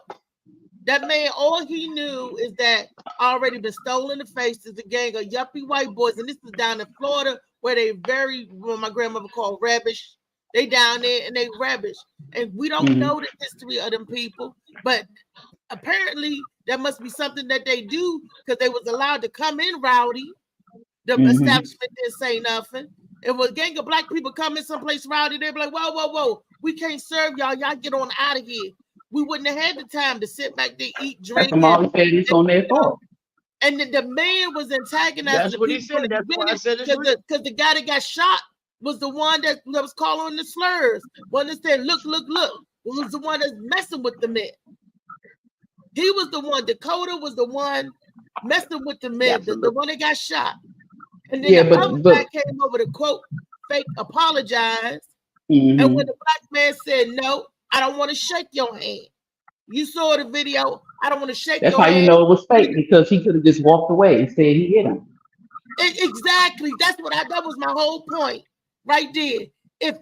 That's how you know it's fake, because he could have just walked away. When I say, no, I don't want to shake your hand, leave. How many times have we seen black on black when dudes be like, I'm just playing with you. You like, man, go ahead with that fuck shit. Go ahead. I don't want to accept your apology. I don't have to accept your apology. And I don't have to shake your hand. I don't have to touch you. But then you gonna get mad and hit me in my face. That's when the guy fell back and pulled out his gun, because he was like, oh no, y'all not fitting to do this. And then he told the people to leave. So instead of them leaving, the other little dude run back in and tried to charge him. Because he saw his friend. I'm not excusing anything, though. What I'm saying is, in the heat of the moment, you gotta understand, if you see your friend get ready to get shot, or you think they about to fight, you might try to come and protect your friend. The dude that ran in there, though he was saying what he was saying, should not have gotten shot. You can't, people can say all they want out their mouth. Right back out there. He wasn't that crazy. As long as you don't, but as long as you don't touch me. So I understand him pulling because he already had it ready to go. He was charging him. Did you see the video? I understand. Backed up, and the guy kept coming. If you see a gun, why didn't his friend say, no, he got a gun? I mean, he probably saw he was ready to run. He already drunk. Yeah, that's what Marley was saying. Drunk people do drunk stuff. They even crashed the car on the way to the hospital. The guy had three But the good thing is, wounds and bled out. And then I even dug up the footage for the family and interviewing the family. The sister said, well, if that's how he was acting, then he got what he deserved. And the brother said, yeah, but why did he have to use a gun? Now, it might not have been a gun. It could have been a knife. It could have been anything. Dude could have kicked him in his chin. He could have fell back, bust his head. It didn't have to necessarily have to be a gun. It could have been anything. Well, it happened. You want to protect yourself, and just so happens you had a weapon. If you had a knife on you, you would have been stabbing somebody. If you had a bat on you, you would have been swinging somebody. Just so happens that boy had a permit to carry, and he had a gun. And we also don't know the history. We don't know the history. So he may have had a history of people bothering him. not necessarily with them, but with people bothering them, and maybe with them. You know, you just never know. The good thing is he got off, but you know, we gotta stop. Well, that's Florida. They was, and then the people know they was wrong because they lied at first. Now, if they didn't have that video footage, that black man wouldn't have got off. Only because they could have collaborated that video, the evidence, the preponderance of the evidence, like Katina said, they had what was presented to them. Them white boys was lying, and that's how they caught him in the lie. And if they did not have that video footage, he be in jail probably pulling what? How many years you get for killing a white man in Florida? Life. 20, 30 years. Execution. I also asked another question. I said, if there was a white guy in the bar and a group of black boys was in there heckling him, and then the black guys came try to apologize, and he refused to accept their apology, and they popped off on him, and then he instantly shot one of them, we'd have been like, most people in our community, that's messed up. That white man didn't have to shoot that kid. He could have did this, he could have did. I said, I'd have had the same energy, like Shorty shouldn't have ran up on him like that when he had the gun out. You know, but it seems like when it's a black and white thing and it's flipped, we don't have that same energy. I was like, it was just black on black crime, we don't have that same energy. You know, y'all was pissed. This happened 8 years ago, and y'all was pissed yesterday. But it's still happening today. Exactly, but it's happening every day in our communities when black on black crime, and we not that mad. We ain't got that same energy when we kill each other. But when a white or person kill a white person, it gives us this different energy for some reason. Like we feel proud when we kill a white person. When we still out here killing each other as well. Like we need to really just put. You need to stop killing. Period. Like, Bubaka back. I agree with you, Molly, on that one. Bubaka. Hello, how y'all doing? Sorry I'm at the end of this, but how y'all doing? We're talking about part 2 of the video because, like I promised, I went and found the full clip. I even found the clip of the family, the white boy family got shot talking about it. But the full my story, internet sucks, guys. I'm gonna have to try to come back in. Did get off, and like I said, what I was saying yesterday, it ain't. When you take anybody's life, whether white or black, you got to live with that blood sin for the rest of your life. And I said it was unfortunate for them to put that man in that position to have to do that, whether it was white or black. Taking a life, I mean, I can just imagine that was being hard. And you could tell the way he reacted afterwards. He put the gun on the counter. He was trying to make sense of what happened. He called the police. Like I said, like I told you yesterday, I knew he would be getting off. He did everything properly. He followed all the rules with the gun. He was legal. Right. He had proper gun etiquette, everything. So this man knew exactly what he was doing. He did as much as he could to restrain himself from even going to that situation. But at the end of the day, he was attacked, and you know, hey, he had to do what he had to do. I'm sure his kids happy he came home. You know, the white people switched the whole story, boo. If they ain't had that footage, he probably been doing life in prison. Of course, that's my point. That's what they've done over decades and centuries. Emmett Till, all of that. This is not new. The whole Oklahoma situation, Tulsa, this is not new. That lady lied on Emmett Till, talking about he whistled, had her, and all that. He had a picture in his wallet. He told her, you look like a movie star. She said, excuse me. He showed her the picture because he was like, he had whistle, but not like whistle like, hey, come here. Like, wow, you know, and showed her the picture. She still like, what? And then he got the candy, went outside. She went and grabbed a gun. That's what everybody had to run. She went and grabbed her gun. She didn't say that though. She said he was forcing himself on. He never did none of that stuff. We've been getting lied on. Thank God for the camera. And like I said, the cell phone, all that had exposed it. Since Rodney King, the camera has been exposed. That was just the tip of the iceberg. Now look where we at now. So now you can kind of hold people more accountable. But that black man did everything possible to restrain himself from shooting anybody. Because after he got stole, he had the right to shoot that dude right in the head. But he didn't do that. He told him keep it moving. And then the other guy to come in there and rush that dude. Come on, man. You asked for that one, bro. Nobody asked to get their life taken away, but because we do stupid things on a daily basis. I mean, you know, I'm not saying technically ass, but I mean, like, you know, metaphorically, yes, you are. If you know for a fact, like you going, like I tell my kids, if you hit somebody, you can expect somebody to hit you back. So I always tell them when they're coming up, don't put your hands on people unless you know you're ready to get hit back. So you coming up there, that man wasn't no little child. He knew coming up in there. He get hit back. He got violence to come against you. He got his ass shot. But I want to know why didn't they press charges? His friends got him killed, man. People? Exactly, his friends got him killed. Because even after he got shot, look how slow they walked out of there. They all came out. They drunk. They crashed the car, getting to the hospital because all of them drunk. Can't none of them drive. I think he was probably driving. They probably had him driving. Nah, I wouldn't let him drive. I think all of them are so drunk that they no matter idiots, who took the wheel, that them niggas weren't gonna make it to the hospital. They were speeding, and I think got hit by another car. Even they ran into another car or a pole. They ran into a pole. Most people run out the gunshots. When they shot their man 3 times, he the only one was running. They was just walking. I'm like, these niggas really. That's what I'm saying. They were just walking like they weren't tripping. They was in a whole nother zone. Them niggas gone, man.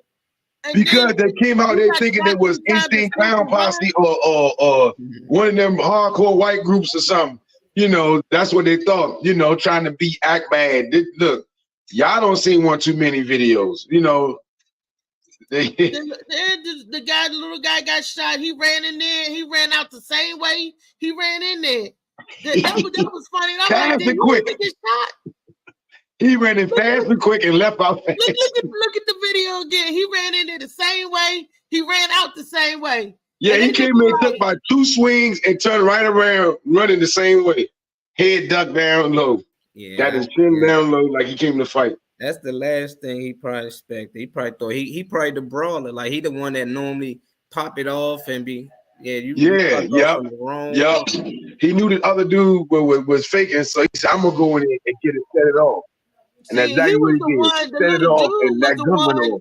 That started the fun. They say Dakota was the one looking and look and saying names and saying the slurs. With his shirt off. I knew he was drunk. They don't even supposed to let you in spats with your shirt off. He in there with his shirt off, throwing around his shoulder. They're like, can you step out, put a shirt on or something? They let him do what he want. That's why I blame the establishment more. No shoes, no shirt, no service. Yeah. Yeah, I'm happy Buddy got off. I don't encourage no other black people do that. They ignore it. But it wasn't just one dude. Actually, it was both of them dudes at the bar. When they played back, it's the Spanish dude with the striped shirt. I thought he was with them the whole time, but he with the black dude. They both was just there talking.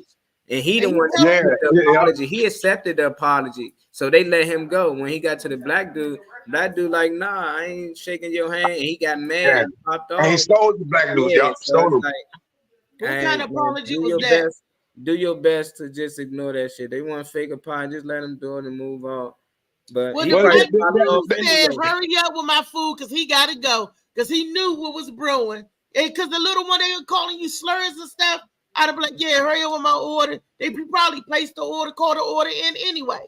It was going to pick it up. Yeah, the little one was already gone too. That's what I'm saying. They was on their way out. The little one had left out first. And the other two was leaving out. And the big man, he came over there and I guess tried to apologize to the Spanish dude. And the Spanish dude shook his hand, was like, whatever. And then he went to the black dude, like, yeah, man, my friend. And black dude's probably, look, man, I don't want none of that. Y'all just keep it moving. Exactly, but that was that black man's prerogative to say that, hey man, I don't need to accept your apology. Yeah. Just keep it moving. They probably was saying some crazy shit that whole time. For him not to accept their apology, it was more directed at him instead of the Spanish dude. That's probably why the Spanish dude like, all right, that's cool. Yeah, exactly. He ain't got no gun and he can't fight. But black dude like, nah, y'all done said too much for me to even accept it. Keep it moving, but he was like, just keep it moving. He had but instead I'm gonna punch you in your face. You don't accept my apology, I'm gonna punch you in your face. He knew he had that gun on him. And the punch landed. That's why the black guy stumbled back black, and that's when he put out his gun. And so you he see, did get dude ain't stolen swing no again. more. That nigga said, "Oh, you got it," and he decided to walk his ass out. Little dude just ain't know. If he'd been in there with him, he probably would have known. But this had to happen. They probably been doing this shit for years since they've been in high school, college, all this shit. It had to happen. I doubt those any college people. I even doubt they I even said probably back when they was in college, they probably was doing. I doubt those folks was in college, brother. I just. Oh yeah. Hey, but this is an example for other white groups that do this shit. If they see this, they should be able to learn from this. Like, we gotta be careful just walking in bars and restaurants picking on black and Spanish people. They got guns now. Bruh, but you saw Alabama. That was a prerequisite to what happened over there. They should have got the message. They should have got the message. I guess he figured the guy didn't have on a hat, so he would have been safe. But no, you didn't need his hat. He had his joint on him. So like, it is what it is.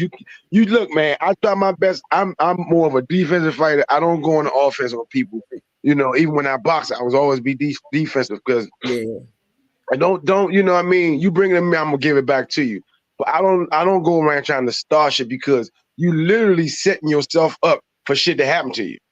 Yeah, in San Antonio, they got to curry that shit visible. So anybody out there currying, most of it is on their hip. And that shit be like, it'll be no killings out there. Like, everybody got guns, but ain't nobody killing nobody out here. It's just like, it's crazy. It's like they got access to it. They can walk around stores. And it just makes sense because most likely you shoot at somebody, they can shoot back. But when you don't know, you know, it's just like, man, going the wrong house. I don't carry around my pistol or none of that stuff. Everything, my guns are for my house, my household. Just protect my household or go to the range. You walk around with that gun, you know, and but fortunately for this guy, he should have had his on it, and thank God he had on. Yeah, because we might be talking about a different story. We might be talking about why this black man got beat to death at a Waffle House and nobody helped him. Or remember that black guy that got drugged to death by the group of people? They knocked him down to something, beat him, then they tried to befriend him. Come on, you all right, we're friends. You my friend, I'm gonna take you home. And they put the chain around. Is that Oklahoma? Where was that in Louisiana? That was Florida. Florida, where they dragged out the pickup truck. They drug him in that pickup truck. But around here, that was Florida. And this is Florida where that happened. Yeah, I don't think that nigga would have gotten the pickup truck with them niggas. No, he wouldn't killed unfortunately in the past, but that's what I'm saying. Oh my God, this thing's damn phone.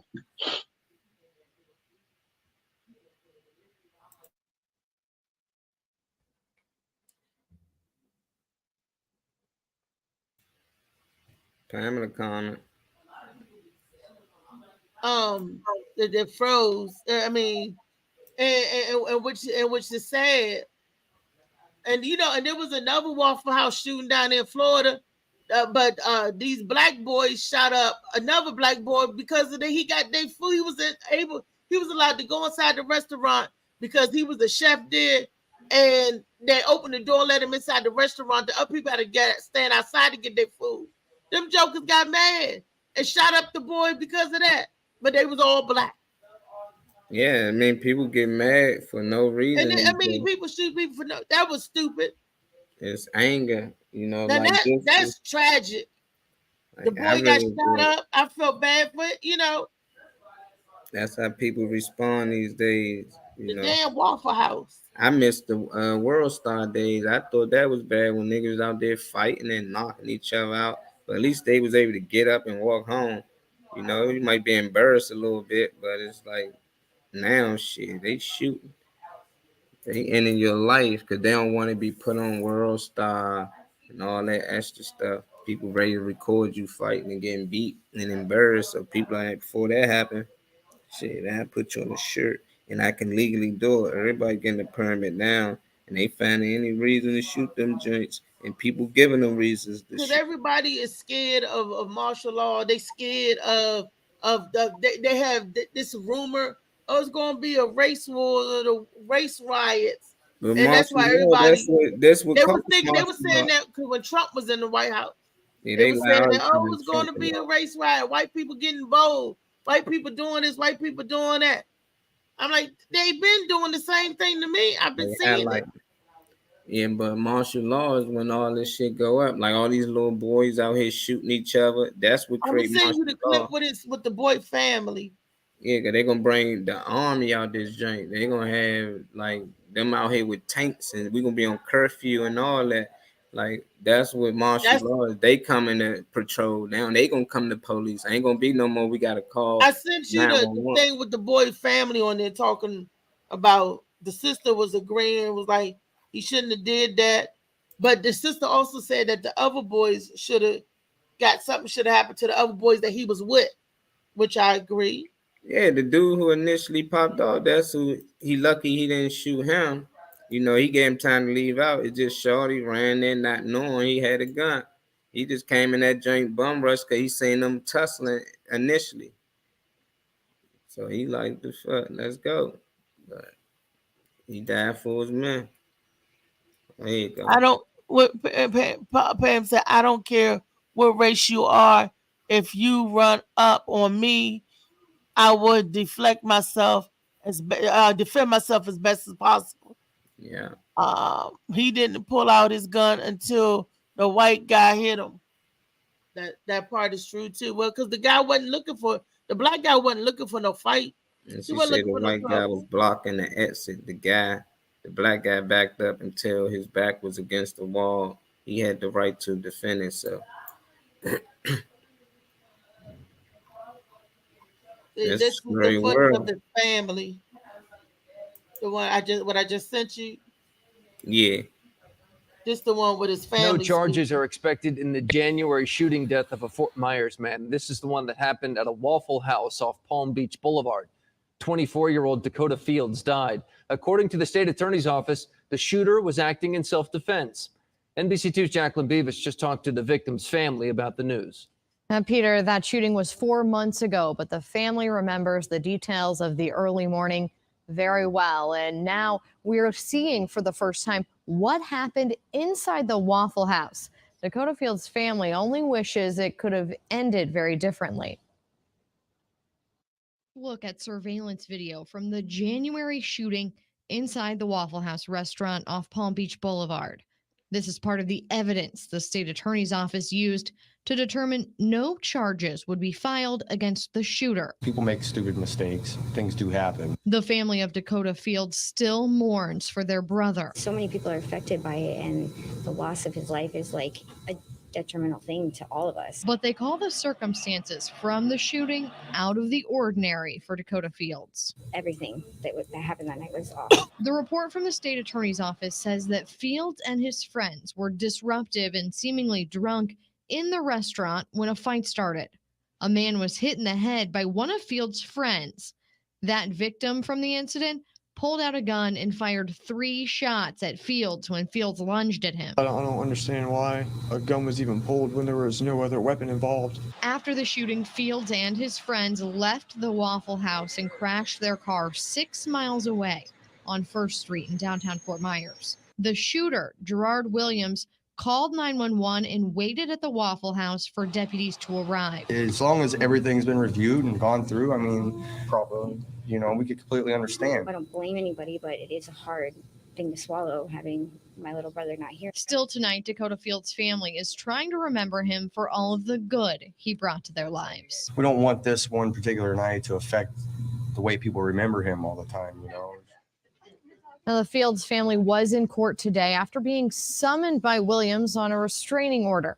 Williams didn't show up to court, but the Fields family tells me they're considering filing their own restraining order now against Williams. Reporting live in the studio, Jacqueline Beavis. So that, Molly, you was right. That wasn't a midget. That wasn't a dwarf.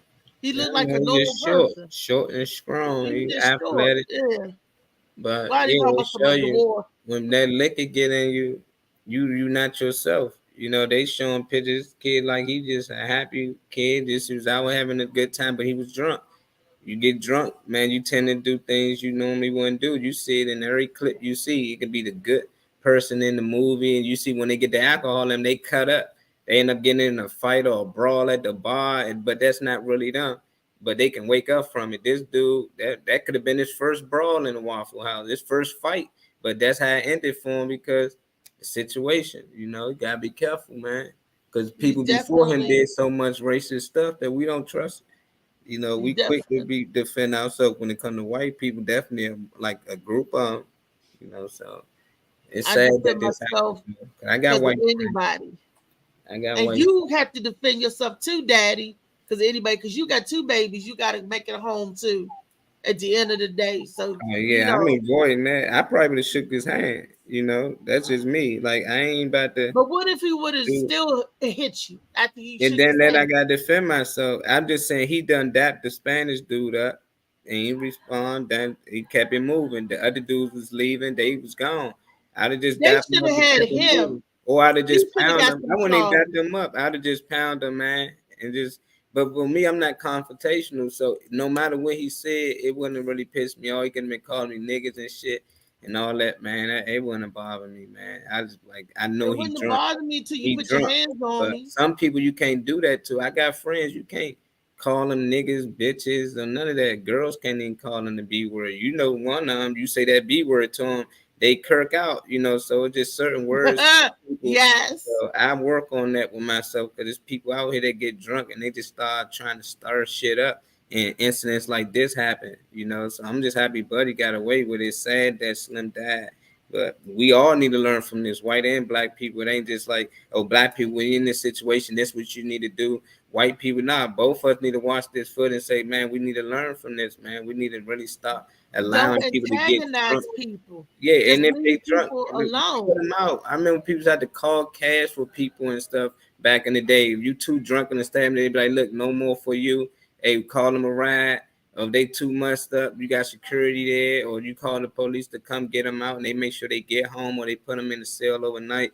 But now they just allow you to drive drunk because they want to pull you over and ticket you. They want to give you DUIs. Like all these things is this. So I know police that used to sit outside the bar and wait for you to leave to pull you over. And they say, have you been drinking? Motherfucker, you just seen me leave the bar.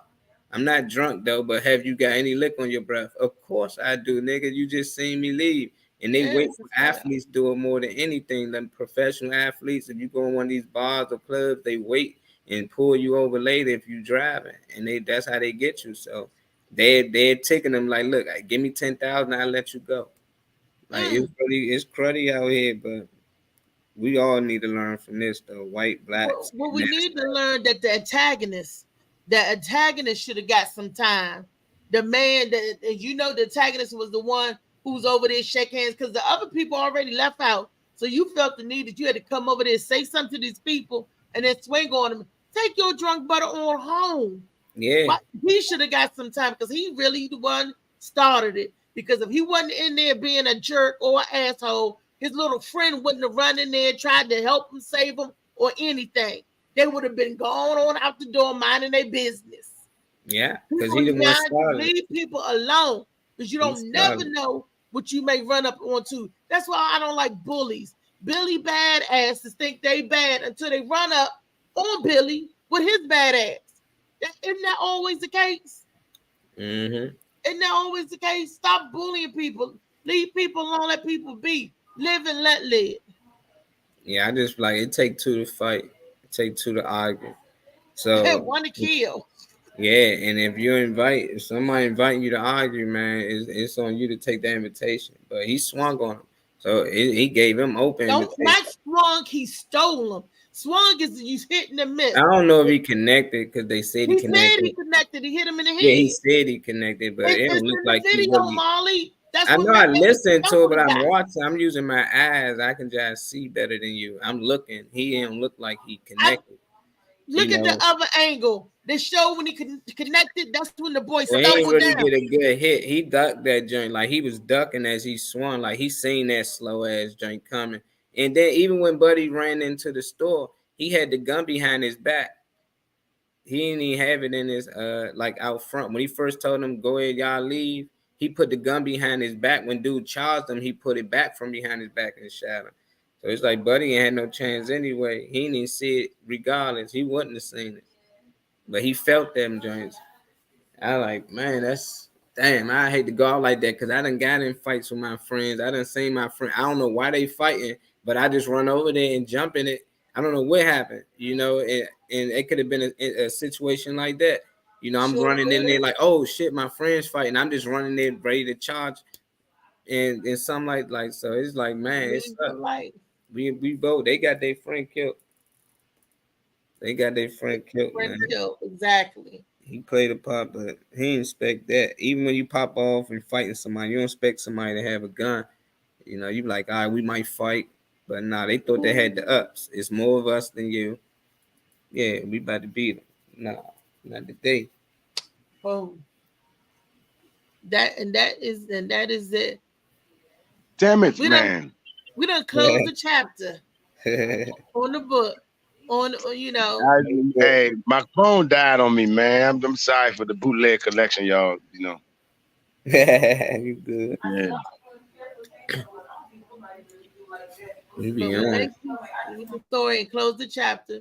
Boubacar, what you got coming up that you want the people to be aware of? Well, you know, like I said, we opened up in 2 weeks back at Notes and Jokes for Laz and Laurel. But last night, shout out to Carmen Morel that came through. DC Rant, Brian Birch, Erky Bird. Yeah. It was a good show last night. You know what I mean? You know, so shout out to those people. You know, showing support. I would have loved to come out to see you. I would have loved that. I'm coming. I'm gonna get out there one Thursday. I'm gonna come. So this Thursday coming up, I think they're doing something else in there. Halloween. Yeah, I'll be back the following week. Yeah, I'll be back the following week. So they're not going to be doing. You're not going to be at Allure this Thursday. Yeah, I was never at Allure. I was never at Allure. Illusions. I was not Illusions either. Visions. It's called Visions. Damn it, Vision. Exactly. So you're not going to be at Visions this Thursday because they're doing something for Halloween. Yeah, I guess so. They're doing some rap battles thing or something. I don't know. I don't own the venue, so. Oh, rap battle. Oh, cool. Obviously, they get a lot of traffic in there, so you know it's about that paper. So can't be mad at them. Almighty dollar, honey. Mm-hmm. Okay, but next Saturday you're gonna be at Jokes and Notes. You said. Notes and Jokes, yeah. Be back. We'll be back. Yep. And I'm gonna still continue Thursday nights because it's starting to build. Last night was cool. The people really came, worked out. And yeah, Carlton, like I said, shout out to Carlton Morel. That's my baby. And DC Rand, she got some new shit coming out. So yeah, she was funny last night too. Shit, everybody was. Erky, everybody had some new material they brought out. Brian Birch as well. It was good. It was good. Brian is funny. I call him the last Negro. He got that voice. Brian Birch is the last Negro. Because Brian's smooth, mate. There's some of like Cosby-esque about him with me. You know what I mean? Like, I don't know. He don't cuss as much, but like I love this voice. Yeah, he's just smooth. Yeah, That's it. My sweet brother Nopsy, I was calling him. You know what I'm saying? I call him. Brian is a cool speech. If that's he'll eulogize the hell out of your funeral. What? This brother was great with his, man. This brother did this, and that brother did that. Right, hilarious, man. He is right hilarious. He was the last after Morgan Freeman, then it's Brian Birch. Then it's Brian. That's a compliment, Brian. So if you're out there looking, Brian, that's a compliment. But this has been the end of the Freaky Friday, and I want to tell everybody, Boubacar, tell them if they haven't got their ticket for November the 5th, tell them what to do. Go to Eventbrite. Go to Eventbrite, get your ticket. Gotta see Niece. Gotta see Reese. Just call my name. It's under Dave Carter, but I'm his feature, so I got a feature right. Dave Carter, yes. I'm excited about that. Oh, tonight also I'm gonna be at Moonlight, so. Oh, you got Moonlight tonight? That's the old Heaven and Hell? Yep. Shanklin Hall. Next to Shanklin Hall. Shanklin Hall. Next to Shanklin Hall. Okay, you're gonna be right there next to Shanklin Hall. So everybody that's go to Shanklin Hall, go over there, check out Booba Cow. Booba Cow, what time? 7:30 the show starts. 7:30. The show starts at 7:30. Mm-hmm. They got good food over there. Yeah, they got good food. Yeah, the food pretty good. Yeah, I haven't heard nobody complain about it. So I know there's some bomb tacos or something I had last time. Oh, okay. It's just a taco. But that has been another. I mean, you mean what? Say it. No. I don't eat as much when I go to do them shows, get bubble guts and shit. So I usually eat before them. Yeah, you want to be on stage and distracting people between your ass and your mouth. You know what I mean? It's just trying to stay focused on my mouth. Because I don't been up on stage before, want to grab the microphone from somebody and like they cut a mic. They left something dead on stage. Was it me? It wasn't me. Nah. But are you admitting you be farting on stage? No, I don't fart on stage. Yeah, okay. Because you can hear it. If you look, my Depend don't catch everything, and they would have caught the sound if I was up there breaking wind. Because if you're gonna break wind, break it. I'm shatter all the glasses. Y'all know. I think if I break wind, you even see it. My gas is toxic. My aunt used to tell me my gas was so bad when Bin Laden was in the cave. She said, all they got to do is jaw up your fart and throw it in the cave, Reese. Bin Laden come out that cave. She said, you would have got Bin Laden out that cave. Who said that, Aunt Pam? Aunt Ann. Oh, Ann. My Aunt Ann said my gas is so bad. Oh, wow. Wow. So I don't do that, try to do that in front of people. I'm a lady. Well, you know what I'm gonna do? Like you say, what I'm gonna do next time for that next Thursday I do, I'm gonna come to you, like I said, and we gonna pick up everybody. Oh wow. So we you have a to full show. You have a car full of clowns. Well, I mean, all the things about all the people that need rides and shit. You, Erky, shit. I don't know Rita drive. There's a couple comedians that I could use, and I got a cameraman now, so he came with equipment last night, which was great. Okay.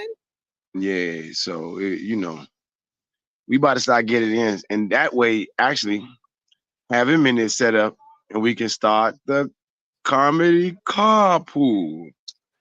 Bam. Yep. We'll start from your house. Okay. We're gonna pick you up on our way to pick up somebody else. Might got to pick up a Lee or something. Tell Lee meet us. You know what I'm saying? If they could meet at my house or meet at the Nella Road station, because I know when Michelle used to pick us up, she would say, Erky, come on this side of town, because he was on the green line, and Michelle would get me, go pick Erky up. She would already have Lee, because she's coming from Virginia, and she'd be like, so we'll do it the other way. Mm-hmm. So we go pick you up first, get in the car, pick up Erky on the way, because Southeast, down like you not far, and then pick Lee up and come back around. And what we'll do is try to go to maybe a comedy show, another one first before my joint. Okay. That way, everybody. Yeah. So I'm bringing my squad tonight. This is what it is. This is like 4 comedians locked in. Make sure we got our spot. We need to be there a certain time. You need to be out a certain time because we got another show we're doing. It's on the road. Boom. That sounds like a plan. Yeah. Sound like a plan. Look, and Lee is just 15 minutes from me because I timed my house to get to Lee. Beautiful. She just 15 minutes because she's right across the bridge and we come back. Okay. So then we go ahead and leave first and then come back and get Erky and then head to the show. Yeah, we can go straight up to Silver Spring and then come back down to me. Tear it up. Because I'm waiting to break down somebody's house. Boom. Drop the mic. Is it Booba Cow and his friends? Booba Cow and the gang. Hey, I'm telling you, it's Booba Cow. Yeah. me and Booba Cow and 3 other comedians locked in. We come in, get our spot. And we do that on that Thursday, and shit. If it works well, we might switch up to the Tuesday, just when we go into some other comedy spot. That's what I'm saying. We that's how we should do. So we support each other's spot, blow it up on a Monday night. Go to Mic Check Monday, blow it up. A couple of places on Monday or whatever. Get a roster some places I haven't done like the Electric Palm. He had been invited me out there. That's on Wednesdays. Yeah, you got to put on the Rift mic. You got to put your name on for him to pick us out. And like you said, if you tell Dwight, no, Dwayne told me just come out. You know what I mean? Hit him up, but just come. I'll come out. He'll show me love. But like I said, if I hit him up and then definitely let him know I'm bringing 4 comedians or 3 comedians with me, and save us a spot. And what we're doing is an actual group thing. So it's not like I just with my buddy. It's a group thing. You say Booba Cow and Friends or the comedy carpool is coming. So 4 comedians from the comedy carpool gonna be here tonight. Blah blah blah. You know what I'm saying? And we sell it as a package of that, the comedy carpool. I like that. I like that. Look, and talk to GJ Beadman too. He'll like that too. Boom. Okay. Yeah. So that way, when you sell it as a group, they don't have to look for a headliner, feature, and an opener. It's all right there. Right. Book one act, you get everything. And that's how right. You got a couple other acts on there, fine, but you always guarantee you got these 4 comedians coming. See, that's what Mike Brooks do with his thing. When you book Mike, he be bringing a few people along. Boom. He like, I'm coming, I'm hosting, and I'm bringing these people. Boom. Shout out to you, Mike Brooks. And we can actually make a page for the comedy carpool. Like when we record, you can go to this page and see where we, like do the commercial and do the drops. Yep. Yeah. So people see, like, because remember the comedy carpool, we're coming to your show to do a show, but our show is in the car. So that's what we put out to the public in the car. And I tell them, good morning, Rico. My boy Rico Jerome. Dope lyricist, and we could get a theme song. Tyree produced music. I know a lot of people that produce music. Just we like write a theme song for Comedy Carpool. So when they go to the page, we got our own theme song. Look, get it together. I'll write some lyrics. I'll rap the Comedy Carpool and give my son use one of his songs behind it. Indeed, I will. Hey, you forget also, I used to be an artist too, so far as hip hop, Right, okay. See, everybody Comedy Carpool rapping. But yeah, I just turn to comedy because it's safer. So look, Pam said that's a great idea. See, that's a good idea, man. Don't need shit up with nobody until you finish. Or till you get started. I feel you though. I feel you on that one. I feel you there. But for trademark purposes, and this is being recorded, Comedy Carpool is out. Trademark. That's right. You already said yeah, Booba Cow, Al Jenkins, and then Althea. What's your last name, baby? McFarlane. Like my Althea McFarlane, the 2 Al's. We'll let you know. Yes.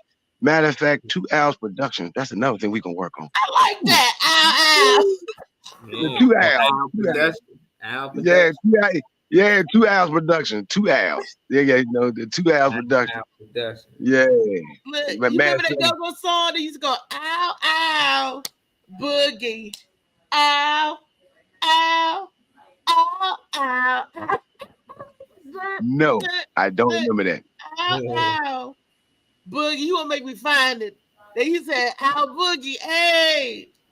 Yeah, but we can work on the theme song, but definitely that is what we need to do. So I'm saying it now. So not this coming Thursday, but the next Thursday, I'm gonna head to your house early, so we can go pick up all these people. But we're gonna start recording. My cousin, he get on work a little later so he can meet us, but we'll have the phones in there, prop them up, and record just us talking shit, going to the spot. You know what I mean? Going to pick up other people, and then going to the show, break it down in segments, and see what happens. And it's all, you know, the comedy, you know, and then the thing about it is, over time we can have different comedians we pick up. You know what I mean? It's just some people that even drive but just want to be a part of the show. We'll pick them up, you know. And hey, all right, we're carpooling this week. I invite special guests. You invite special guests to ride with us. You know what I mean? You never know, man. You never know. I see a bright future. Bing. I'm trying to. Hey, you gotta find your way. So, you know, on stage is great, but you got other things that, you know, make you shine. Because I can tell people, stop trying to be discovered. Make yourself seen. When you make yourself seen, then you're not discovered. You're already here. So now it's like, he's already here. What you got to say? Let me hear what you got to do. Let me give him a chance, because you know him. Everybody know him. Everybody know. You see what I'm saying? You have to put yourself on the scene. That's what I was trying to do 2 weeks ago. That's what I've been doing when I step out there. That's what I try to do. You have to make yourself seen. Don't you know what I mean? You gotta do crazy shit to be getting attention, but let people see you. You know what I mean? Introduce yourself. Speak to people. That's the only way they're gonna know what you do and who we are. So by us doing that comedy carpool, I think that we gonna be seen. You know? Definitely. And then and the thing is, like, a lot of times we say some of the funniest shit amongst each other and not on stage. You know what I'm saying? We be lucky we remember that shit to put it on stage or go write it. You know what I mean?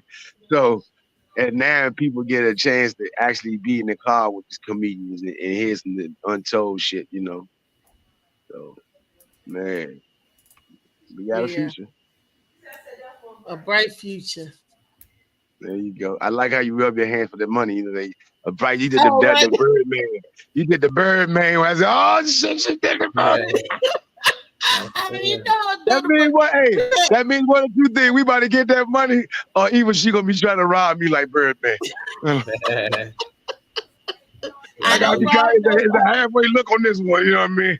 I didn't even know I did that. You know, your mind, you thinking. Yeah, exactly. Hey, get that money. Yeah. Yeah, you can tell. I see you out there. Vibrating on that. They look. Yeah. I'm not vibrating on the I'm vibrating on it's now. It wasn't about the time. Oh, now. Hold on one second, Definitely. Molly Mall, history in the making. Boom. Look, and we gotta get your Molly Mall lemonade in the car for the sponsor of beverage for the show. No, but there you go. There you go. But there you go. That's how you get. That's how you know. And we show we really hood because we're pushing CMOS. Yeah, with CMOS and there's some nigga shit. You know what I mean? But it's good though. That's good, huh? Black product. People don't even know they be drinking CMOS. First thing you want to ask me, you got any allergies? You got allergy? And I'm the allergy queen, unfortunately. Hey, but you know what? This help everybody, because now Molly, you can actually take time to go do you a slight little commercial, and you on there as a sponsor. I'm the one that goes to the CMOS boss, Molly Moss. You know, all we can do is like how everybody else do. Yep, we over there tipping. Everybody got a cup. I got this. I got the lemonade. Oh, I got the milkshake. You know what you drinking on? Oh, you know, Molly Ma. And have his name on a little cup. We get that little plastic cup with his little sticker on it. You're like, yeah, exactly. Yeah, Molly, you like that? You like that, Big Daddy? And be like, and you know what? Put a comedy twist on it. Be like, Molly Mars, man, I don't do that. Say, no, it's not what you think. You know, We can have a conversation about it. Oh, we can do improv about it. You know, I love improv. That's what I'm saying. I love acting and stuff. Because it's comedy. So, you know, be like, you know, yeah, you know, it's that Molly Mars. Look here, man, I do not do that shit. It's like, no, not what you think. Yeah, this is actually, This will actually build your immune system. This and that. This is CMOS. You know about that, man. You want I'm everybody gonna be in taking the the car, oils. and every time y'all see me, I'm gonna be in the car like this, like damn. Reese, put your book down. My book's so good, I gotta read it over and over again. I can't never remember that girl's name. I always be trying to call you her name. What girl? I can't think of her name. You probably never seen that joint though. It's called Queen Sugar. She wrote a book. Her family was pissed off, and I said, "Yeah, that's my girl Reese right there." She was pissed I watched. My wife and I watched Queen Sugar. What's her name? Nola in the movie? Yeah, her nephew named Blue and everything. Yeah. Oh, her nephew is named Blue. Yeah. Sure is, the little boy named Blue. Watching. Yeah. I said, that's Noah right there. That's Renoa. Reese. Write a book pissing everybody off for a minute. It's a good seller though. See how that work? I said, when they pick it up, yeah. Because when the people pick it up and read it, because it's real. I mean, I don't mean real, but I mean it's the fictional book that touched home. It pulls on everybody hustling somewhere.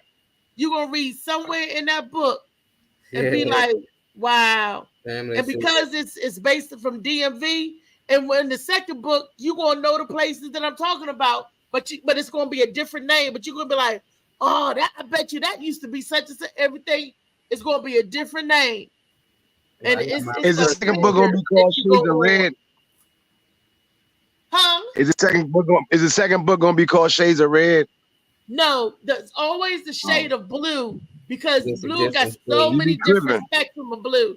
The next book is called Indigo, a much deeper blue. You get it?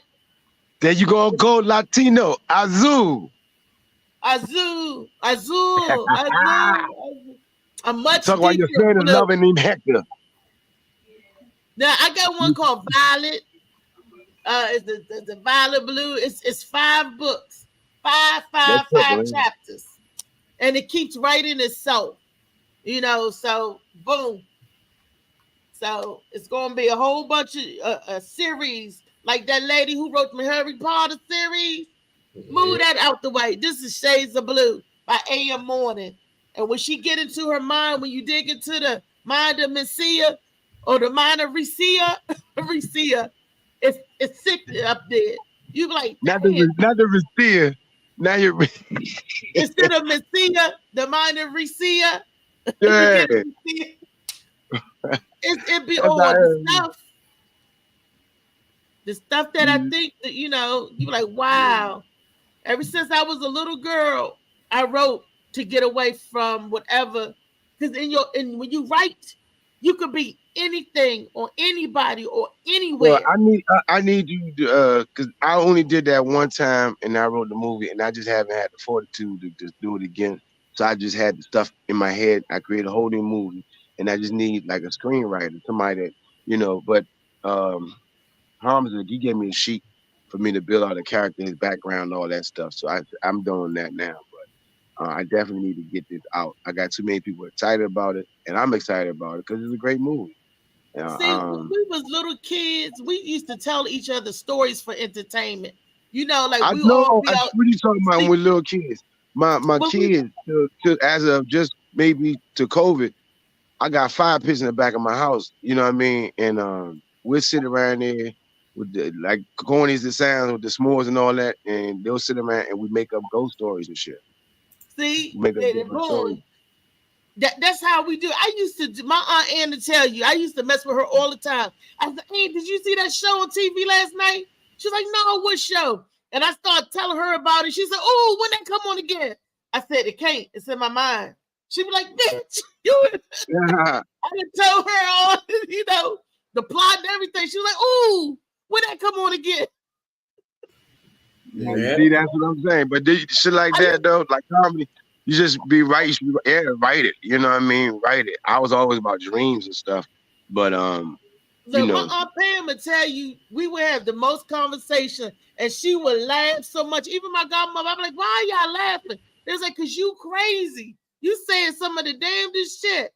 Pam just be like, put that in your head. You better say, but it's so much. I be like, what I say?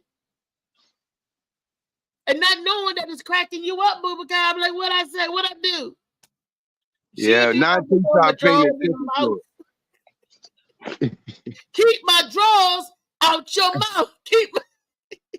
See, you lucky my boyfriend wasn't there. He would have been like, keep my girl's drawers out your mouth, Bubaka. Yeah, but my wife was there. She should have said, keep your drawers out my husband's mouth. She said, your husband caught it in the midair. And my wife was right there. I ain't catch that. She was like David and Goliath. She had good aim with the joint. She slung them drawers from the stage to my table, to my face, and my mouth was laughing. I was laughing like, and that motherfucker went right there and covered my face. God. Nigga, I couldn't write this shit. She did. She had aim. But your wife was cracking up. That's why I love her. Yeah, that's why if you ever cheat on me and her, we're gonna fuck you up. So your wife got 4 sets of eyes. So why did you say? So don't ever mess up. See that right there? Off the break. You supposed to be my friend, and off the break, you already know. I'm your friend. No, no, you're not. That's why I like your wife, and I like y'all But together. look, So as a friend, you I'm didn't keeping say. you together. But look, you said if you ever cheat on her, why you get all up in that business? You supposed to if you ever leave her, not cheat on her. You ain't gonna leave her. Nothing but death can keep you from her. You ain't Damn, leaving what the her. death God You leave? leaving her. You leaving What do her you with a put? good old fat policy. Yeah. There ain't no leaving. How about I don't want a lottery or we just grant a lot of money and just break you off. That's not the same. Why I gotta be death involved? Can't everybody's go live their lives and I give you think for the financially okay, I'm give you some, you know. Yeah. Damn. On the morning show. Yeah, you know why I gotta be death? You know, black women, please, just stop it. I don't know if Reese is you know, is representing all y'all, but you know, it don't gotta be death. We don't have to die to, you know, move on. You know, that I don't know where it's written for you to die to move on. It's not necessary, y'all. You know, divorce can sometimes be a decent thing. Damn, she said, shoot, it's gotta be a death between you. I gotta look out for the kids. What they gotta do with the kids? The kids gonna be fine. Everybody, you know, yeah, the kids old. What the hell? You know, but they fine. Molly Graham is laughing. She said we'd be like, pass the bottle of Seymour's. Could you please pass the Seymour's? Could you? I like, can you please pass the lemonade? with our thumbs out. With the pinky. You gotta get your own, brother. Could you please pass me some more Seymour's? Yeah, no, it's not Marley Moss. No, it's like, no, you gotta get your own, brother. We could make spoofs of all them commercials. They was acting real fancy with the Molly Mark. Yes. I heard this gives you 35 different wings. It gives you zing. Nah, you try to get sued now. No, talking about the wings. I said it give you zing. Yeah, it gives you 35 different minerals and vitamins. No. Look, for the men, Seymour's it gives you zing and y'all think go. It do help the yang though. It do help y'all the men stand tall. So forget all of that. You know this. Get you some Seymour's. It helps the yang. Seymour's, it gives you yang, and his boner goes straight up. He'd be like, Molly, we're gonna be on it like the blue pill. They're gonna be like, forget the blue pill. Give me that And ladies, you can take it too. If you've been dry and your man complaining about shaving, it gives you the wop. Molly Mars gives you the Molly Wop. The Molly Wop. It gives you the Molly Wop. How the song go wop. You'll get the Molly Wop. Molly Wop. I'm a Molly Wop your ass. You'll get the Molly Wop. Yeah, Molly does it all. Molly. Look, for the fellas, Molly will give you the zing. For the ladies, he'll get you Molly Wop. Oh, we know Molly Wop, oh boy, Molly Wop. Hey, I'm just saying. 3 minutes. Just I make she sure will we never get see. out. You know, rolled over. Riri too funny, man. We gonna get a bunch of Molly Malls. I'm in here making. Man, I'm gonna make about 10 bottles now today. Put the label. The lemonade. Yep, lemonades. Make some gel. But man, yeah, we gonna have fun with that. Yup, but you'll be our first sponsor. Can you make it in the gummies or candy? Yeah, one time made gummies. It was just. I know you can make the popsicles. Chewy. Yeah, popsicles and ices and stuff like that. Like and put it in the thing like Go-Gurt. You know how they had this. He made popsicles with it, like ices. Yeah. It's basically a smoothie, but I just put them in the icicle pops, little joints. You might as well go ahead and do a recipe book. You know, the Sea Moss diet. Then they just gonna take it and make their own. I already got a few people who follow me start making lemonade now. I said, oh, yeah, you know, once when you do it, monkey see, monkey do. Yeah, but why not be the monkey that trademarked it, or at least coined it? Yeah, I got it trademarked, but still, people can make. But I mean, the thing is, they just can't put my name on it. It won't taste like mine. Like I make sure I put all my ingredients in it, because if I do, it tastes exactly like mine. That's the thing. Right. I like how Molly talk. He talk like a confident boxer, right? No, he talk like a confident boxer, breaking it down how he's gonna break down his opponent. But he talking about, you know, there's so much confidence in there. I gotta try me some of the Molly lemonade now. Molly and check out the like Molly the brand. Mac. Y'all saw the movie The Mac, baby. What I'm saying, what I'm gonna do, baby. I'm gonna Molly is soft spoken. That's Kiani. That's Kiani. That's not Molly. Molly sound like a boxer. You know what I mean? He be focused. You know what I mean? He might have took a couple punches, but he just focused. You know what I mean? Look, see, Molly. I'm gonna go in the ring, and I know what kind of puncher he is. I'm gonna throw a left. He gonna throw a jab, and I'm gonna catch him with the right hook. And after that, I promise you, Kiani gonna tell you the plan. Molly is I'm gonna break it down. Nah, I'm saying it's at Molly time. Molly voice calms you, Booba Cow. Molly calm. He talking you off the ledge. Kiani is that voice that you hear with candles and Barry White music. I mean, he don't get in your drawers. One is seductive and one is calming. See, that's what it is. See, my you look from a woman's point of view. You look from a woman's point of view, so I get it. Yeah. But Molly be like, you know, you shouldn't even hit that girl like that, Reese. Riri, you know you was wrong. And but the way you talking about what he be talking about. I'm talking about the tone of his voice. The tone of his voice sounds like a boxer. You know what I'm saying? Like I used to box. Exactly. You used to box, Molly. Nah, my brother, I hated that shit. They try to force a nigga. I trained. Yeah, all those guys make sure you basketball, baseball. Yeah, I started running back in high school and point guard. So I was that Boston shit. I ain't one nigga hit me, and I want to take my gloves off out there. I'd be like, nah, fuck that. Like that's just like. But that's the thing, though. You at least this time when you fight, you know how to I've been raised by boxers. That's why I probably talk like that. I've been raised by boxers. All my exactly. That because boxers, like all my boxing friends, especially the older ones, everybody, is a slow process with it. Booba, you imitate everybody's voice. Do Lee. So how do Lee sound? What do Lee talk like? I might go to the doctor right now, but this one man, I couldn't see out at first, but now I see a fat ass, So what do Lee remind you of? Molly remind you of a boxer. Kiani is a seductive. What is Lee? Lee is man, like an old New Orleans jazz singer. You know what I mean? Now a artist. Pretty much, she probably blow a horn or something. Once in a while, like I can see her at a jazz band with Federo on. You know what I'm saying? But blow a horn and then sing it and talk shit at the same time. Shit. All right, where do you see JoJo, baby?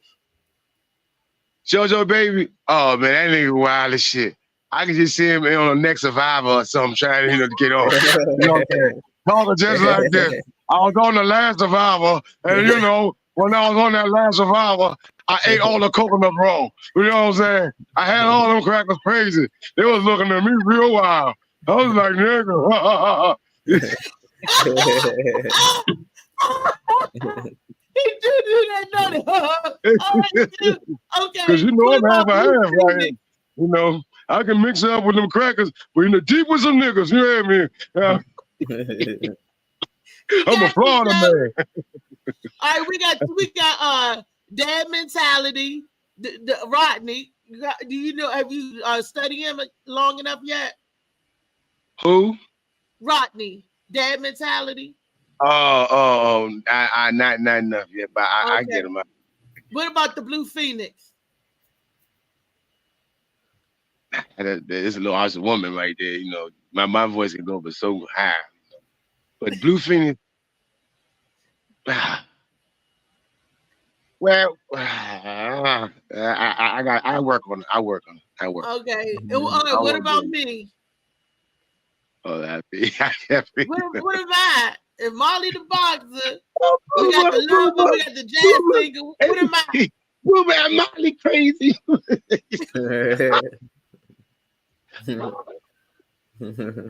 I mean, you about to fall over the back of that chicken. I rock like that. Man, girl, you can get it. Look, man, they just be doing that halfway. Like I be like, yo, I say, I hope you don't fall, girl. Oh, booba. Oh, booba.